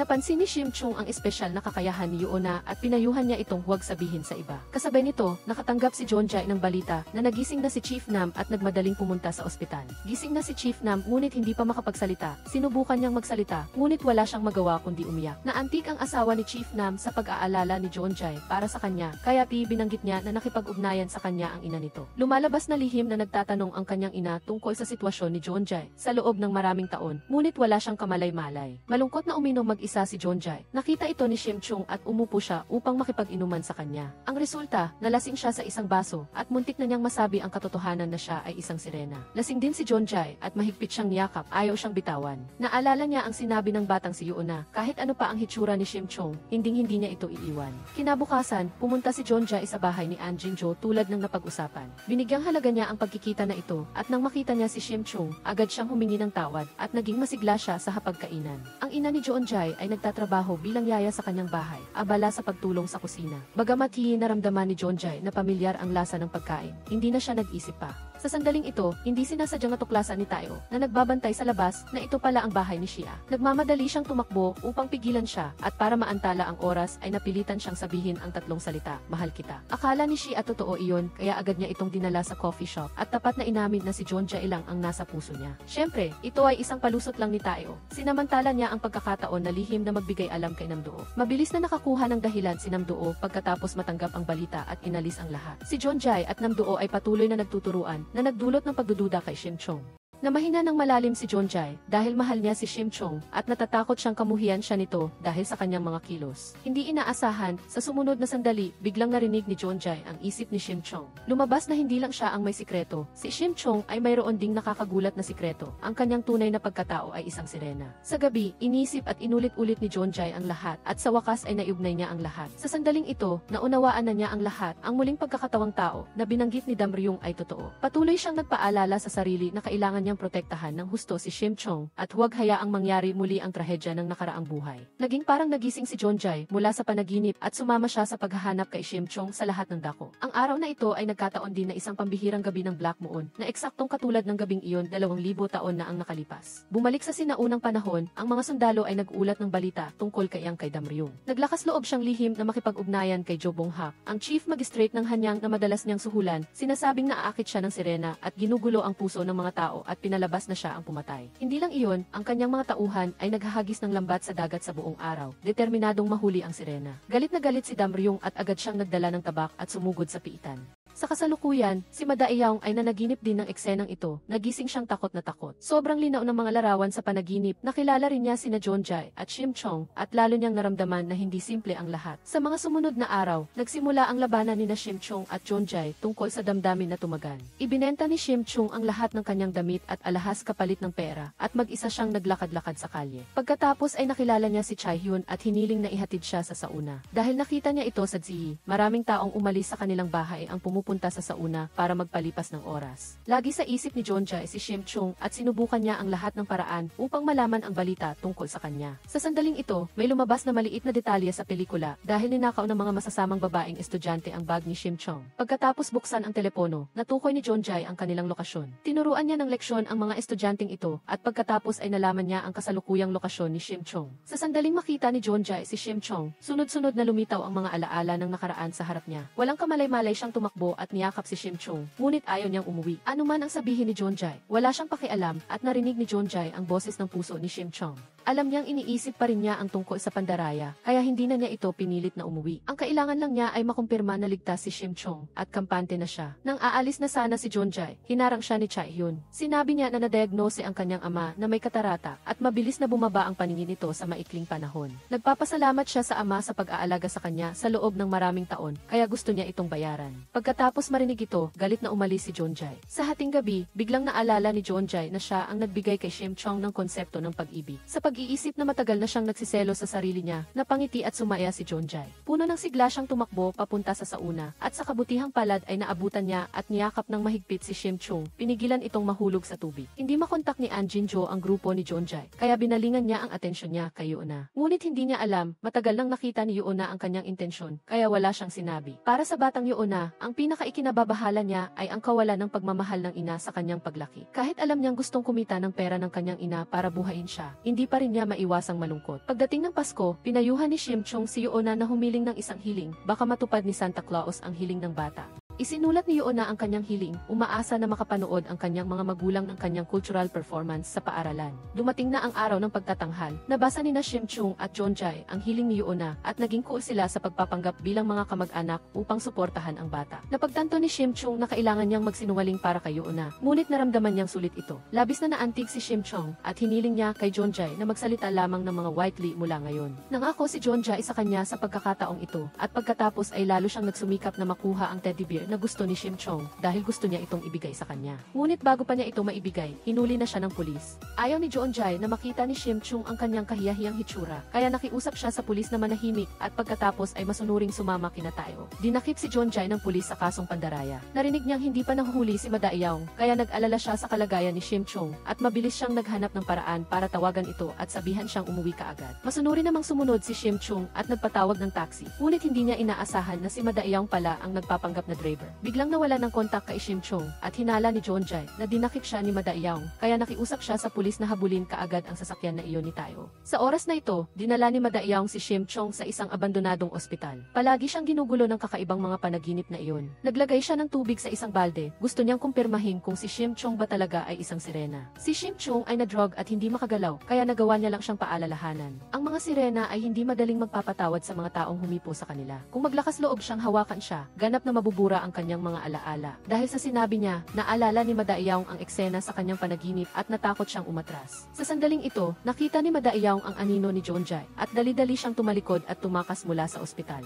Si Shim Chong ay maswerteng nakaligtas at lihim siyang tumawag kay Jeonjae sa kanyang isip. Narinig ni Jeonjae ang boses ng puso niya at kaagad siyang tumakbo at dinala ito pa uwi. Dahil nag-aalala siyang natakot si Shim Chong, maingat si Jeonjae na nanatili sa tabi niya, binabantayan siya habang natutulog. Pagkatapos ng insidente, ang tatlong magkakaibigan ay nakipag-usap sa pulis. Matagal na silang sinusubaybayan ni Chief Hong Dong-pyo at alam niyang sila ay isang grupo ng mga profesional na manloloko, kaya hindi siya madaling malilinlang ng mga pagdadahilan. Hindi natakot si Nam-do dahil walang nagdemanda sa kanila, kaya hindi ganoon kadali na sila layhatulan. Sumang-ayon si Jeonjae sa ideya ni Nam-do. Nararamdaman niya na ang pinakamahalagang issue sa ngayon ay dapat nilang mahuli si Madaiyaw. Maaaring ayusin ang kanilang mga problema sa paglaon. Alam ni Hong Dong-pyo kung gaano katuso at mapanlin lang si Jeonjae, kaya nagduda siyang nagsisinungaling ito. Sa huli, taos-pusong ipinahayag ni Jeonjae na sa kasalukuyan ay napakarami na niyang kinatatakutang mawala, kaya hindi na siya naglakas loob na tumakas ng walang ina. Nang araw na iyon, hindi sinasadyang natuklasan ni Chae-hyun na palihim na pinapalitan ng kanyang ina ang gamot ng kanyang ama at dahil nag-aalala sa sitwasyon nito,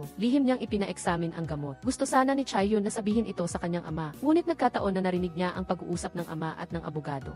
Ito pala, gumawa si Gil Joong ng testamento, gusto niyang iwan ang lahat ng kanyang ari-arian kay Jeonjae. Sa ilalim ng panghihikayat ng abogado, ang mag-ina lang ni Chae-hyun ang nakakuha ng maliit na bahagi. Sa kabilang banda, nag-organisa si Jeonjae ng isang maliit na Christmas party sa bahay, at inanyayahan din si Shia na dumalo. Nagbihis at nag-ayos ng maganda si Shim Chong, at nagulat ang lahat. Lihim pang ang kumuha ng litrato si Tae-oh, at nagselo si Jeonjae, at hinabol siya sa buong bahay. Pagkatapos, sina Shim Chong at Shia ay palihim na nagpaligsahan dahil gusto nilang makuha ang atensyon ni Jeonjae. Lubos na nagtitiwala si Shim Chong na gusto siya ni Jeonjae, habang naramdaman naman ni Shia na nagpapantasya lang ito, na hindi niya alam na siya lang ang tagapamahala ng fish pond. Maraming babae sa paligid ni Jeonjae, at lagi siyang nang aakit bago manghuli. Isa lamang siya sa kanila. Lubos na naapektuhan si Shim Chong nang sinabi ni Shia, hindi mapigilan ang pag-iisip at nagkamali ng akala na ginawa siyang spare tire ni Jeonjae. Narinig ni Jeonjae ang lahat ng iniisip ni Shim Chong, at sinabihan niya itong huwag mag-isip ng kung ano-ano at matulog na. Lalo lang naguluhan si Shim Chong sa narinig, at tuwing lalapit si Jeonjae, palaging bumibilis ang tibok ng puso niya. Nang araw na iyon, mausisa si Shim Chong na nagtanong kay Tae-oh kung paano gamitin ang computer. Nasa isip pa rin niya ang sinabi ni Shia tungkol sa fish pond manager, at gusto niyang turuan siya nitong maghanap ng mga kaugnay na termino. Saktong nakita ni Jeonjae ang eksenang ito at muling sumiklab ang kanyang selos. Galit siyang nag-cruise ng kamay at nagtapang ng paa. Hindi alam kung paano ipahayag ang kanyang damdamin. Nang gabing iyon, tinawagan ni Chae-hyun si Jeonjae habang lasing, nagpapaalala sa kanya na dahil sa testamento, nagpa siyang piliin na protektahan ang kanyang ina at pinayuhan niya si Jeonjae na subukang protektahan ang kanilang ama. Puno ng tanong ang isip ni Jeonjae. Hindi niya naintindihan ang sinasabi nito at hindi rin niya ito pinansin. Pagkatapos, napansin niyang muling nag-iisip ng kung ano-ano si Shim Chong. Upang mapigilan niya itong mag-isip, ginamit ni Jeonjae ang isang taos-pusong halik upang ipakita sa kanya ang kanyang damdamin. Sa hating gabi, muling napanaginipan ni Jeonjae siyang daiin na hinuhuli ang sirena. Nagising siyang takot na takot at sumisigaw. Nakita ni Shim Chong na hindi makatulog at narinig ang sigaw niya, kaya dali-dali siyang tumakbo at mahinahong ginising siya. Takot na takot si Jeonjae sa nangyari sa panaginip, kaya umupo siya at niyakap siya ng mahigpit. Walang katiyakan si Shim Chong dahil nagselo siyang palaging binabanggit ni Jeonjae ang pangalang sa ihwa. Nagduda siya kung si Jeonjae ba ay tulad ng sinabi ni Shia na itinuturing siyang tagapamahala lang ng kanyang fish pond. Sinabi ni Jeonjae na walang sinuman ang makakatumba sa kanya at niyakap niya ito para matulog silang magkasama. Muling kumulog ang puso ni Shim Chong at hindi maiwasang itanong ang tungkol sa halik kagabi. Muli siyang hinalikan ni Jeonjae at sinabing gusto niya siyang tandaan siya magpakailanman. Pagkatapos nito, sa wakas ay nakumpirma ni Shim Chong ang katotohanan na gusto siya ni Jeonjae at tuwang-tuwa siyang tumakbo sa balkonahe at sumigaw. Sa kabilang banda, palihim na nakipagsabuatan si Seo-hee sa abogado, binago ang testamento ni Gil Joong at ibinigay ang lahat ng karapatan sa pagmamana kay Chae-hyun. Lalong lumala ang sakit sa mata ni Gil Joong at inakala niyang si Jeonjae ang nakasulat sa testamento, kaya nilagdaan niya ito gamit ang fingerprint. Pagkatapos magkaunawaan, palihim na nagpapakilig sina Shim Chong at Jeonjae sa hapagkainan. Naaalala pa rin ni Jeonjae ang pangako niya kay Shim Chong, kaya tumanggi siyang makipagmanloko pa kay Nam-do. Nang sinisisi ni Nam-do si Jeonjae dahil mas pinapahalagahan niya ang babae kaysa kaibigan, naantala ang pag-uusap nilang dalawa dahil sa tawag ni Hong Dong-pyo. Sa tulong ng hacker na si Tae-oh, natagpuan ng pulis ang abandonadong kotse ni Madaiyaw. Sa loob ng kotse, maliban sa teddy bear na iniwan ni Jeonjae, wala silang nakitang iba pa. Kinuha ni Jeonjae na inalis ni Madaiyaw ang lahat ng ebidensya sa eksena. Ang tanging hindi niya maaaring tanggalin ay ang mismong balde ng tubig sa ospital. Hindi maintindihan ni Pulis Dong-pyo kung ano ang gustong gawin ni Madaiyaw Madaiyaong sa balde na iyon. Malayong naramdaman ni Jeonjae na marahil ay alam na ni Madaiyaong ang tunay na pagkatao ni Shim Chung. Sa sandaling ito, dumating si Shia upang magbigay ng mga dokumento kay Jeonjae at hindi sinasadyang natuklasan niya ang larawan ng pamilya nito. Dahil magkamukha sina Jeonjae at ang kanyang ina, nagsimulang maghinala si Shia na ang yaya sa kanilang bahay ay ang matagal nang nawawalang ina ni Jeonjae. Sa pag-iisip ng mga matitinding kritisismo na ibinigay niya kay Tita Yuran, natakot si Shia at kaagad na gustong umuwi upang kumpirmahin ang lahat. Sa pamamagitan ng paghahambing ng mga larawan, sa wakas ay nakumpirma ni Shia ang relasyon ni Jeonjae at Tita Yuran.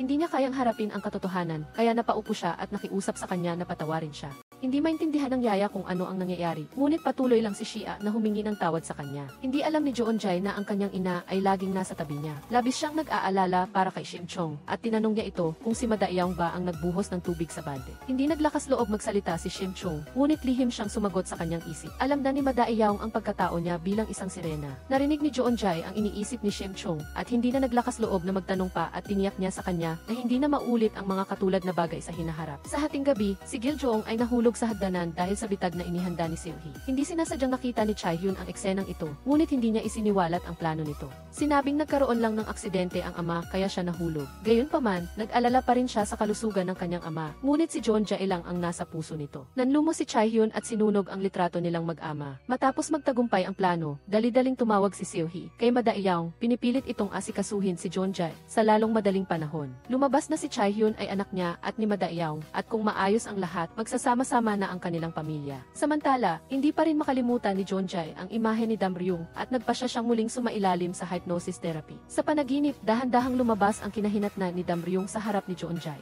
Si Damryung ay hindi lamang nabigo na patayin si Yang Dae-in, kundi siya ay inakusahan at pinahirapan din ito at ipinatapon sa isang malayong isla. Nagpadala siya ng maraming Isay Lantern upang akitin si Saehwa na lumabas. Nang makita ni Saehwa ang liwanag ng Isay Lantern, agad siyang umahon sa tubig ng walang pag-aalinlangan at nahuli siya sa kanilang lambat. Nag-alala si Damryung sa kaligtasan ni Saehwa at hinikayat niya ang opisyal na ibalik siya. Nang makita niyang malapit ng saksaki ng mga tauhan ni Yang Dae-in si Saehwa, agad na tumalon si Damryung upang harangin ang sibat para sa kanya ng walang pag-aalinlangan. Ayaw ni Saehwa na mag-isa, kaya mahigpit niyang niyakap si Damryung upang ang sibat ay tumago sa kanilang dalawang katawan. Pagkatapos ng hypnosis, nalunod si Jeonjae sa trahedya ng panaginip at labis siyang nakonsensya dahil hindi niya naprotektahan si Saehwa. Hindi niya alam na nagtatago si Madaiyaong sa labas ng pinto at hindi sinasadyang narinig ang kanilang pag-uusap. Naniniwala ang propesor na patuloy na umiikot ang tadhana at kung ayaw nilang maulit ang trahedya ng nakaraang buhay, ang pinakamahusay na paraan ay hayaan siyang bumalik sa lugar na pinagmulan niya. Naramdaman ni Jeonjae na hindi ito sumpa kundi isang pagkakataon at kung magsisimula muli ang lahat, gagawin niya ang kanyang makakaya para protektahan si Shim Chung. Malungkot na umalis si Jeonjae sa ospital upang hanapin si Shim Chung at pumunta siya sa lugar kung saan sila naglaro ng claw machine at tumakbo siya upang yakapin ng mahigpit si Shim Chung. Nagsisisi si Jeonjae sa trahedya ng nakaraang buhay. Iniisip na hindi pa sila nagkaroon ng formal na date ni Shim Chung. Kaya, binigyan niya ito ng kondisyon, ano man ang gusto nitong gawin, sasamahan niya itong gawin iyon. Kaya, nagsimula ang matamis na pagde-date ni Jeonjae at Shim Chung. Tulad ng karamihan sa ibang mag-asawa, magkasama silang nagdaan sa mga di malilimutang sandali. Nang mapanood nila ang pelikulang Titanic, umiyak si Shim Chung ng husto. Nag-aalangan na tinanong ni Jeonjae si Shim Chung kung mamatay siya para iligtas siya. Ano ang gagawin nito? Walang malay na sumagot si Shim Chung na syempre sasama siya dito. Ngunit, sa hindi inaasahang pagkakataon, nagalit si Jeonjae pagkatapos marinig ito. Sinabi niya kay Shim Chung na huwag siyang basta-basta susuko sa buhay at mamuhay ng maayos. Ngunit hindi niya alam na hindi siya mabubuhay ng mag-isa at sumumpa siyang mamamatay kasama niya. Sa hating gabi, pumunta si Madaiyaong upang hanapin ang propesor. Magkakilala silang matagal na at si Madaiyaong ay dating pasyente niya. Sa kahilingan ni Madaiyaong, nagsagawa ng hypnosis therapy ang propesor para sa kanya. Gusto ni Madaiyaong na malaman kung ano ang magiging kapalaran niya. Gayunpaman, pagkatapos ng hypnosis, patuloy na bumulong si Madaiyaong ng mga salitang, "Hindi ako." Tila may ibang pumatay kay Damryung. Sa kabilang banda, nagsimulang kunin ni Chaehyun ang pamamahala sa kumpanya.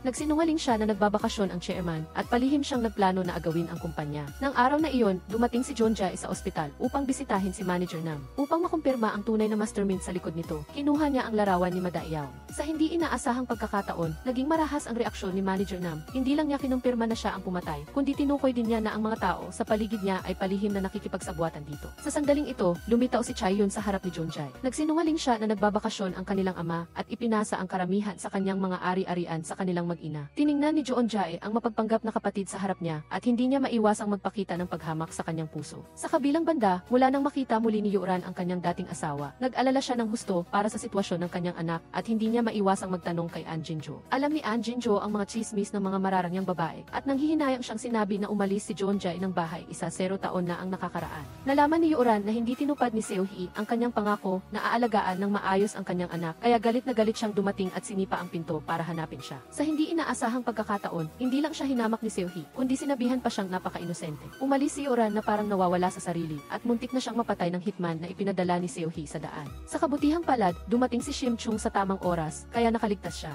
Si Jeonjae, sa kabilang banda, ay nalaman na si Madaeyaong ay ginamot ng propesor, kaya nagmadali siyang nagtanong sa propesor tungkol sa sakit nito. Ikinuwento ng propesor kay Jeonjae ang tungkol sa kakaibang reaksyon ni Madaeyaong noong gabing iyon. Direkta siyang nagsabi na hindi madaling magbago ang tadhana at pinayuhan niya itong huwag masyadong maging mapilit. Nang araw ding iyon, sa pamamagitan ng isip ni Shim Chung, nalaman ni Jeonjae na kung masyadong matagal na wala sa dagat ang isang sirena, hindi magiging komportable ang katawan nito. Para makalangway si Shim Chung kahit kailan niya gusto, mabilis na pinalayas ni Jeonjae sina Taeo at Namdoo. Ang resulta ay naramdaman ni Namdoo na may mali, kaya palihim siyang umuwi at nakita niya ang kakaibang posisyon sa paglangway ni Shim Chung. Naalala ang mahiwagang paggaling ng bali sa loob ng isang linggo. Sa wakas ay natanto ni Namdoo na si Shim Chung ay isang sirena. Upang hindi mabunyag ang kanyang pagkatao, binura ni Shim Chung ang kanyang alaala. Nang gabing iyon, muling tinanong ni Jeonjae si Shim Chung kung may masamang mangyari sa kanya, ano ang gagawin niya. Ang sagot ni Shim Chung ay nanatiling pareho at muli silang nag-away dahil dito. Sa sandaling ito, narinig ni Jeonjae ang isip ni Shim Chung na kapag namatay ang lalaking mahal niya, titigil din sa pagtibok ang kanyang puso. Nagmamadaling nagtanong si Jeonjae kung ano talaga ang nangyayari. Sa sandaling ito, nagulat si Shim Chung nang matuklasan na naririnig ni Jeonjae ang iniisip niya. Inamin niya ang katotohanan tungkol sa puso ng sirena na kung hindi na mabubuhay si Jeonjae, ganoon din siya. Biglang naunawaan ni Jeonjae kung ano ang ibig sabihin ng sumpa sa mga salita ng propesor. Wala itong kinalaman kay Madaeyaong, siya mismo ang may kakayahang pumatay kay Shim Chung. Kinabukasan, dinala siya ni Jeonjae sa isang eksibisyon ng mga labi ng kultura. Tumayo siya sa harap ng retrato ni Damryung at ikinuwento ang pag-ibig ni Damryung at Saehwa. Ngunit nang tanungin ni Shim Chung ang tungkol sa wakas, nagsinungaling si Jeonjae na nagpakasal sila pagkatapos ng maraming pagsubok at namuhay ng maligaya hanggang sa kanilang pagtanda. Tahimik na nakinig si Shim Chung sa kwento at hindi niya namalayat na bumabagsak ang kanyang mga luha. Pagkatapos, dinala niya itong manood ng asul at puting porselana. Kahit sinabi ni Jeonjae na magandang panaginip yun, nagduda si Shim Chung. Kung magandang panaginip, bakit siya nagising ng gulat? Hindi alam ni Jeonjae ang isasagot, kaya wala siyang nagawa kundi magpalit ng paksa. Nalaman ng grupo ni Jeonjae. Nagkaroon ng relasyon si Madaeyaong sa isang babaeng nagngangalang Kang Seo-hee at nagkaroon pa sila ng isang anak. Ang kakaiba ay ang dalawang naunang asawa ni Kang Seo-hee ay namatay dahil sa pagkabulag. Ang pamilya na umampon sa kanya ay namatay din nang hindi alam ang dahilan. At ang hindi inaasahan ni Jeonjae ay si Seo-hee at ang kanyang tunay na ina ay magkaibigan noong sila ay nag-aaral sa mataas na paaralan. Sa gabi, tinawagan ni Shia si Taeo para sunduin siya sa nightclub. Ang resulta, narinig ni na Shim Chung at Namdoo at parehong gustong sumama. Unang beses ni Shim Chung sa nightclub, ngunit mabilis siyang naka-adapt sa kapaligiran doon at sumali sa dance floor. Nang malaman ito ni Jeonjae, nagselos siya at kaagad na tumakbo upang hilahin siya pabalik, ngunit hindi niya inaasahan na umuulan pala ng malakas sa labas. Habang nagrereklamo si Shim Chung na hindi siya makalabas sa araw ng tag-ulan, maingat na bumili si Jeonjae ng bota para sa kanya. Sinabi niya na ang mga bagay na kayang gawin ng tao ay kaya rin niyang gawin.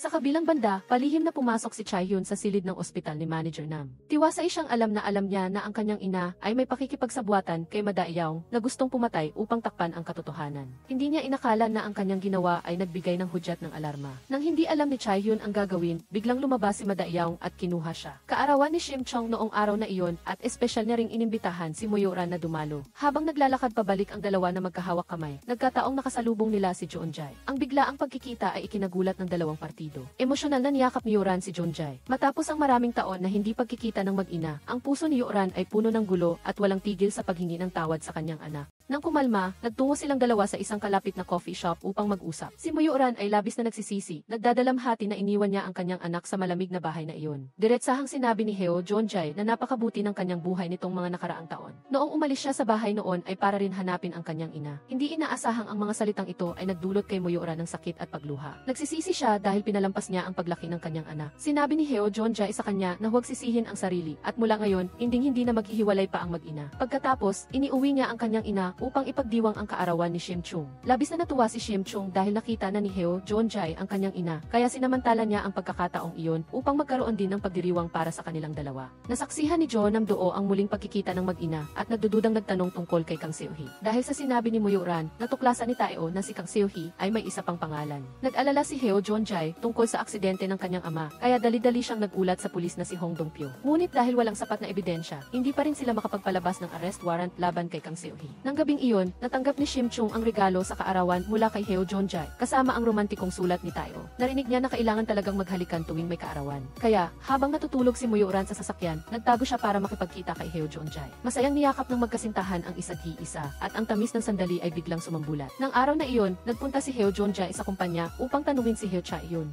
Hindi inaasahang nanigas ang bibig ng taong ito, at buong pagmamalaking sinabi na ang kanyang ama ay naglalakbay sa ibang bansa. Upang hanapin ang kinaroroonan ng kanyang ama, hiniling ni Heo Jeonjae sa pulis na si Hong Dong-pyo na tingnan ang impormasyon sa paglabas at pagpasok ng bansa. Ang resulta ay ayon sa kanyang hinala, hindi talaga nakita ng pulis ang anumang talaan ng paglabas at pagpasok ni Heo Giljoong sa bansa. Dahil umabot na ang mga bagay sa puntong ito, nagpa siya si Heo Jeonjae na lutasin ito sa sarili niyang paraan, pumasok sa mansyon upang mangalap ng impormasyon at kumuha ng ebidensya ng krimen ni Kang Seo-hee. Nalaman ni Shim Chung mula kay Jo Nam-doo ang mga problema na kinakaharap ni Heo Jeonjae at gusto rin niyang tumulong.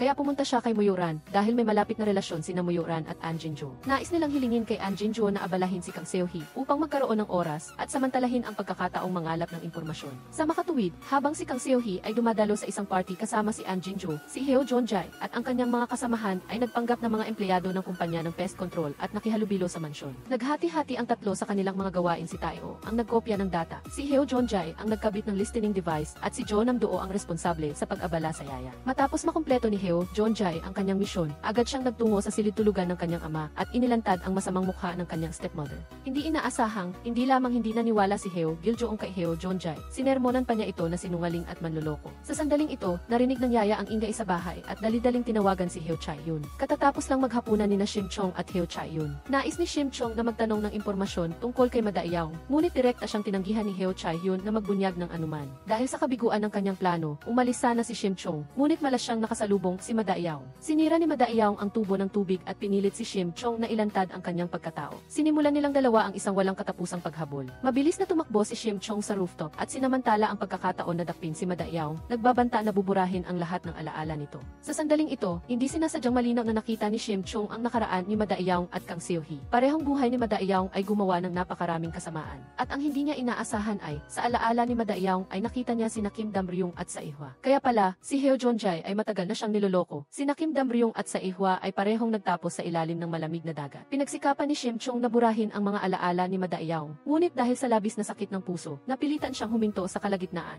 Halos nawala na ang lahat ng alaala ni Madaeyaw. Natakot siya nang makita si Shim Chung at tumakas sa gulat nang hindi alam ang dahilan. Sa kabilang banda, dumating na si Kang Seo-hee sa party ni An Jin-jo. Si An Jin-jo, na parang eksperto sa chismis sa hanay ng mga ginang, matapos malaman ang kwento ng ina ni Heo Jeonjae, agad siyang nagbunyag ng nakaraan at formal na ipinakilala ang pagkakakilanlan ni Muyuran bilang dating asawa ni Chairman Heo Giljoong. Hindi inaasahang, si Kang Seo-hee ay hindi nag-alala at nagdeklara pa na ang lahat ng ari-arian ng chairman ay naiwan na para sa kanila ng kanyang anak. Sa sandaling ito, dali-daling bumalik si Heo Chae-yun sa mansyon at natuklasan na matagal nang umalis ang grupo ni Heo Jeonjae. Sinubukan niyang kausapin ang kanyang ama, ngunit tumanggi itong makipag-usap. Hindi inakala ni Heo Chae-yun na napakahina ng sistema ng seguridad sa bahay at galit na ibinato ang telepono. Nagbalik si Heo Jeonjae at ibinigay ang lahat ng ebidensya sa pulis na si Hong Dong-pyo at hiniling din na suriin ang uri ng gamot na iniinom ng kanyang ama. Sa puntong ito, unti-unti nang nahahayag ang masamang balak ni Kang Seo-hee. Nais ni Heo Jeonjae na humiling si Hong Dong-pyo sa kanyang mga nakatataas para sa isang search warrant para sa mansyon. Alam ni Hong Dong-pyo na iligal nilang nakuha ang mga ebidensyang ito at mahirap makakuha ng warrant. Ngunit isinantabi pa rin niya ang lahat at tinugunan ang kahilingan ni Heo Jeonjae. Kinabukasan, sinimulan ng grupo ni Heo Jeonjae ang pagsubaybay sa mansyon. Napansin ni Kang Seo-hee na may nawawalang ilang tableta, kaya galit siyang nagalit sa mga katulong sa bahay. Pagkatapos maglabas ng galit, pumunta siya para ibigay ang gamot sa kanyang asawa gaya ng dati.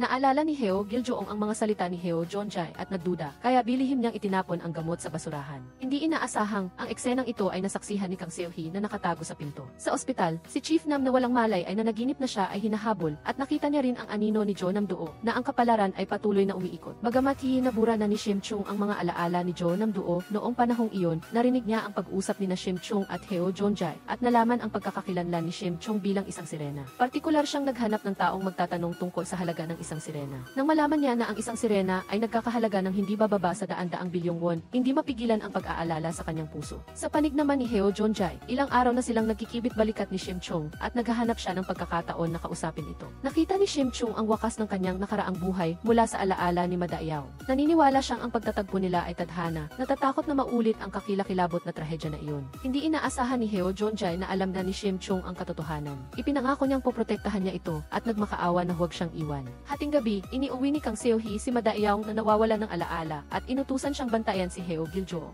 Hindi inaasahang natuklasan ni Kang Seo-hee si Tae-o na nakikinig sa kanilang pag-uusap na lalong nagpatibay sa kanyang desisyon na patayin si Heo Giljo. Binago ni Kang Seo-hee ang plano at direkta siyang naglagay ng lason sa inuming tubig. Tinitigan niya ang kanyang asawa na inubos ang tubig bago siya umalis ng may kasiyahan. Alam ni Heo Giljoong na hindi siya ayos, kaya nagmadali siyang iwan ang huling habilin para kay Heo Jonjae. Nagsisisi siya at gusto niyang bumalik sa simula kung saan ang tatlo sa kanila ay nabubuhay ng maligaya at walang bahala. Sa sandaling ito, nagkataong bumalik si Heo Chae-hyun at narinig ang huling habilin ng kanyang ama. Ngunit pagpasok niya sa silid, umanaw na si Heo Giljoong. Alam niyang mabuti na ang kanyang ina ang gumawa nito at agad niyang inalis ang mga natitirang ebidensya. Pagkatapos ay tumawag sa pulisya. Nagpanggap siyang nagdadalamhati at umarte bilang isang masunuring anak upang harapin ang pulisya. Sa kabilang panig, narinig ni Heo Jonjae ang mensahe ng kanyang ama at nag-aalalang tumakbo pabalik sa mansyon. Ngunit ang naghihintay sa kanya ay ang malamig na bangkay lamang ng kanyang ama. Nanlumo si Heo Jonjae at lumuhod sa sahig na nagsisisi. Ibinuhos niya ang lahat ng kanyang galit kay Heo Chae-hyun. Sa kabutihang palad ay dumating si Pulis Hong Dong-pyo sa tamang oras upang pigilan ang sobra niyang pagkilos. Kasabay nito, natanggap din ni na Shim Chung at ng iba pa ang balita ng pagkamatay ng ama ni Heo Jonjae at nagmadali silang pumunta sa ospital. Malungkot na sumandal si Heo Jonjae sa balikat ni Shim Chung at humagulgol, nagsisisi at sinisisi ang sarili kung bakit hindi niya sinagot ang tawag ng mas maaga. Dumating din si Kang Seo-hee sa sandaling ito at nagsimulang magpakita ng pagpapaimbabaw, umiyak hanggang sa mawalan ng malay. Ngunit ang tanging taong talagang nagdadalamhati sa pagkamatay niya ay ang mag-ina lamang ni Heo Jonjae. Sa silid ng ospital, si Chief Nam na walang malay ay nanaginip tungkol sa kanyang nakaraang buhay, na malinaw na nakikita kung paano nagsabuatan sina Jo Nam-doo at Madayaw. Ang hindi inaasahan ng mga tao ay si Heo Chae-hyun ay lihim ding nakikipagkita kay Jo Nam-doo. Hawak niya ang ebidensya ng krimen ni Jo Nam-doo na ginamit niya upang takutin ito na makipagtulungan sa kanya upang alisin si Heo Jonjae. Sino ang mag-aakala na ang ideyang ito ay nagkataon lamang na tumugma sa iniisip ni Jo Nam-doo? Matagal nang nagpaplano si Jo Nam-doo na gamitin ang pagkakakilanlan ni Shim Chung upang kumita ng pera. Si Heo Jonjae ay abala sa pag-aasikaso ng labi ng kanyang ama at walang kamalay-malay sa ginagawa ni Jo Nam-doo.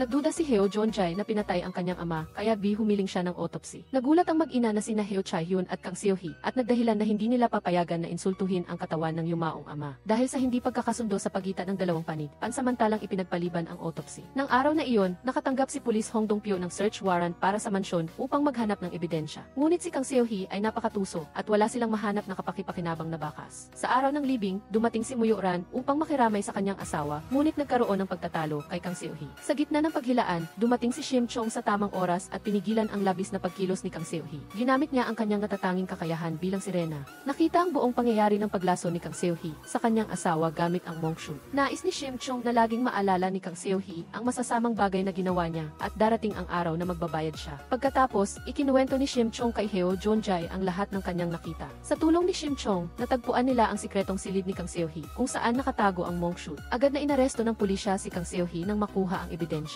Nang gabing iyon, naalala ni Shim Chung ang eksenang nakita niya noong binubura niya ang alaala ni Madayaw. Hindi pala si Madayaw ang totoong pumatay kina Kim Dam-ryung at Sae-hwa. Dali-daling tinanong siya ni Heo Jonjae kung sino ang taong iyon. Ngunit sumagot si Shim Chung na ito ay isang taong napakakilala nila. Sa kabilang panig, sinabi ng abogado kay Kang Seo-hee na walang direktang ebidensya ang pulisya at pinayuhan siyang huwag umamin ng anuman. Dahil sa pagtanggi ni Kang Seo-hee na may alam siya, wala nang pagpipilian ang pulisya kundi palayain siya. Kasabay nito, sinamantala ni na Heo Chae-hyun at Jo Nam-doo ang pagkakataon na saktan si Heo Jonjae. Sa sandaling patumbahin ni Jo Nam-doo si Heo Jonjae, nasaksihan ito ni Tae-o na nagbabantay sa monitor ng kamera. Nang malaman ni Shim Chung ang balita, nagmamadali rin siyang sumunod kay Tae-o gamit ang kotse. Dinala ni Jo Nam-doo si Heo Jonjae sa isang abandonadong pabrika at naghanda na patayin siya upang manahimik. Hindi inaasahang, inutusan sila ni Kang Seo-hee na lumabas. Gusto niyang kausapin si Heo Jonjae ng sarilinan. Dahil sa hindi siya nasisiyahan na ibinigay ng kanyang asawa ang lahat ng ari-arian kay Heo Jonjae, kaya pinabilis niya ang pagpanaw ng kanyang asawa. Inakala Nakita niyang nagtagumpay ang kanyang plano na walang nakakaalam at inamin niya ang lahat ng hindi niya namamalayan. Sa sumunod na sandali, dumating si Pulis Hong Dong-pyo kasama ang kanyang mga tauhan at biglang bumaliktad ang sitwasyon. Kaya pala, lahat ito ay plano ni Heo Jeon-jae at Jo Nam-doo. Nagpanggap si Jo Nam-doo na traidor upang ilabas ang mag-ina na sina Heo Chae-hyun at Kang Seo-hee. Pagkatapos maaresto si Kang Seo-hee, nagalit si Heo Chae-hyun at kinuha ang baril ng pulis. Inakala pa ni Shim Chung na siya ang salarin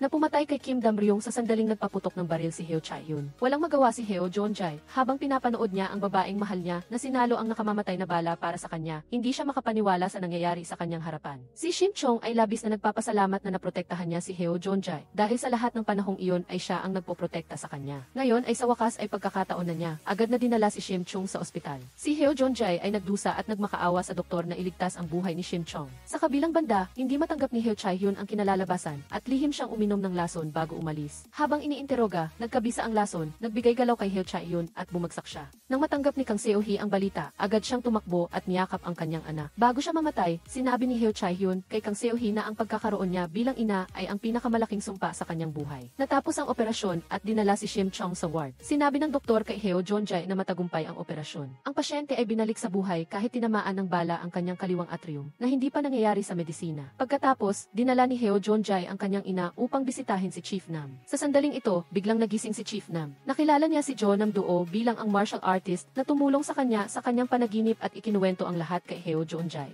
Nang araw na iyon, nakita ni Madaiyang sa newsboard na nahuli na si Kang Seo-hee. Hindi niya matanggap na nawalan siya ng alaala, umaasang matutulungan siya ng propesor sa pamamagitan ng hypnosis. Ipinagbigay alam ito ng propesor kay Heo Jeon-jae ng maaga at sinimulan ang hypnosis therapy kay Madaiyang. Sa pagkakataong ito, naalaala ni Madaiyang na pinatay siya ni Jo Nam-doo sa nakaraang buhay at sumumpa na tiyak siyang muling mabubuhay at babawiin ang lahat. Matapos ang hypnosis, tinanong ni Madaiyang ang propesor kung matagal na ba niyang alam ang katotohanan. Mumiti lamang ang propesor at walang sinabi na sinasabing siya ay isang tagalabas lamang. Hindi gustong palampasin ni Madaiyang ang propesor at galit na sinunggaban ang liig nito. Sa sandali ng panganib, dumating si Heo Jeon-jae sa tamang oras at nahuli si Madaiyang. Sa kabilang panig, dahil sa napakabilis na paggaling ng sugat ni Shim Chung, nagsimulang magduda ang mga doktor sa kanyang pagkakakilanlan. Nang makita ito ni Heo Jeon-jae, nakipagtulungan siya kay Taeo upang linlangin ang mga doktor, pumasok sa sistema ng medikal at binura ang record ni Shim Chung. Pagkatapos, iniuwi niya si Shim Chung, ngunit nang imungkahi ni Heo Jeon-jae na manirahan silang dalawa sa atik, direkta siyang tinanggihan ni Shim Chung. Napansin ang kakaibang kilos niya kamakailan, pinaalis ni Heo Jeon-jae ang lahat ng walang kinalaman at nais niyang mapag-isa sila ni Shim Chung. Sa hapagkainan, sinabi ni Heo Jeon-jae na nakikita niya ang pagkatuyo sa mga mata nito. Bagamat di ayaw niyang paalisin si Shim Chung, hindi niya kayang panoodin ang paghina nito, kaya nagpasya siyang ibalik ito sa dagat. Tungkol sa kung kailangan ba niyang burahin ang alaala ni Heo Jeon-jae, ipinaubayan niya ang buong desisyon kay Shim Chung. Labis na naantig si Shim Chung at binigyan siya ng paalam na halik. Upang walang maiwang problema, bago siya umalis, binura ni Shim Chung ang lahat ng alaala ng lahat. Ngunit nakakagulat, tila hindi apektado si Yoona at naaalala pa rin ang lahat tungkol kay Shim Chung. Inamin din niya na nagkaroon siya ng panaginip at sa panaginip ay isang sirena ang kanyang ina. Dahil dito, lagi niyang nahulaan ang mga bagay na may kaugnayan sa dagat. Sinabi ni Shim Chung sa bata na, hindi iyon panaginip kundi isang totoong kwento. Pagkatapos nilang maghiwalay, labis na natuwa si Shim Chung dahil may isang tao pa rin sa mundo ang nakakaalala sa kanya. Kahit na talagang nakalimutan na siya ni Heo Jeon-jae, lagi niyang dadalhin ang kanilang kwento ng pag-ibig sa kanyang puso at mamuhay ng maayos. Bumalik si Shim Chung sa dagat, ngunit alam niya na isang araw ay babalik siya. 3 taon ang lumipas ng tahimik, ang 3 grupo ni na Heo Jeon-jae ay naninirahan pa rin kasama ang kanyang ina. Nagkaisa sila bilang isang tunay na pamilya. Ang tanging hindi maintindihan ni Jo Nam-doo ay, si Heo Jeon-jae ay laging bumabalik sa isang upuan sa hapagkainan na parang naghihintay na may dumating. Umiti si Heo Jeon-jae at walang sinabi, na tila sumasang-ayon sa sinabi ni Jo Nam-doo. Tinupad ni Heo Jeon-jae ang kanyang pangako kay Shim Chung, nagbago siya ng buhay at nagsikap na maging isang kagalang-galang na taga-usi. Nagpapatuloy pa rin ang komunikasyon nila ni Pulis Hong Dong-pyo at madalas silang nakikita upang uminom. Ang kakaiba ay tuwing nalalasing si Heo Jeon-jae, nagiging kakatwa siya. Hindi lamang ayaw niyang paalisin ang lahat, kung minsan ay umiiyak pa siya ng walang dahilan. Pagkagising, tiningnan ni Heo Jeon-jae ang nilalaman ng kanyang notebook at nagmaneho papunta sa baybayin. Si Shim Chung, tulad ni Heo Jeon-jae, ay hindi rin mapigilan ang pag-alaala sa kanya. Nang araw na iyon, umorder si Shim Chung ng damit online mula sa ilalim ng dagat at pagkatapos ay sumakay sa bus papuntang Seoul. Hindi sinasadyang nakita niya ang isang maliit na sirena. Inanyayahan siya ni Shim Chung na kumain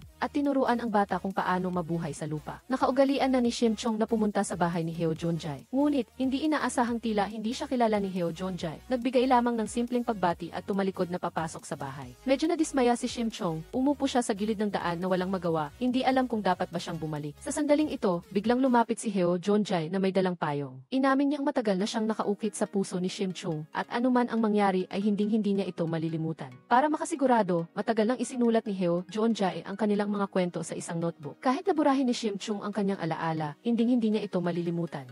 Sa loob ng 3 taon, sa tuwing may bakante si Heo Jonjae, nagmamaneho siya sa iba't ibang baybayin, naghahanap ng lugar sa dagat kung saan maaaring manirahan si Shim Chong. Bumili din siya ng bahay sa baybayin, umaasang makasama roon ang babaeng mahal niya. 3 taon ang lumipas, nang akalain ni Heo Jonjae na hindi na muling magpapakita si Shim Chong, nakatanggap siya ng balita na naghahanap ito sa kanya. Sa pagtatapos ng pag-alala, mahigpit na niyakap ni Heo Jonjae si Shim Chong, labis na natutuwa dahil sa wakas ay hinintay niya ito. Sa pagtatapos ng palabas, nagkaroon sina Shim Chong at Heo Jonjae ng masayang wakas, at muli siyang nakipagkaibigan sa kanyang mga lumang kaibigan. Nang ma-hire siya sa tanggapan ng piskal, humiling si Heo Jonjae na ma-assign sa isang lugar na malapit sa dagat. Masaya silang namuhay na magkasama, at nagkaroon pa ng isang cute na sanggol. Para kay Heo Jonjae, ito ay isang pag-ibig na bumagtas sa libu-libong bundok at ilog, puno ng maraming balakid, at bawat sandali nilang magkasama ay napakahalaga.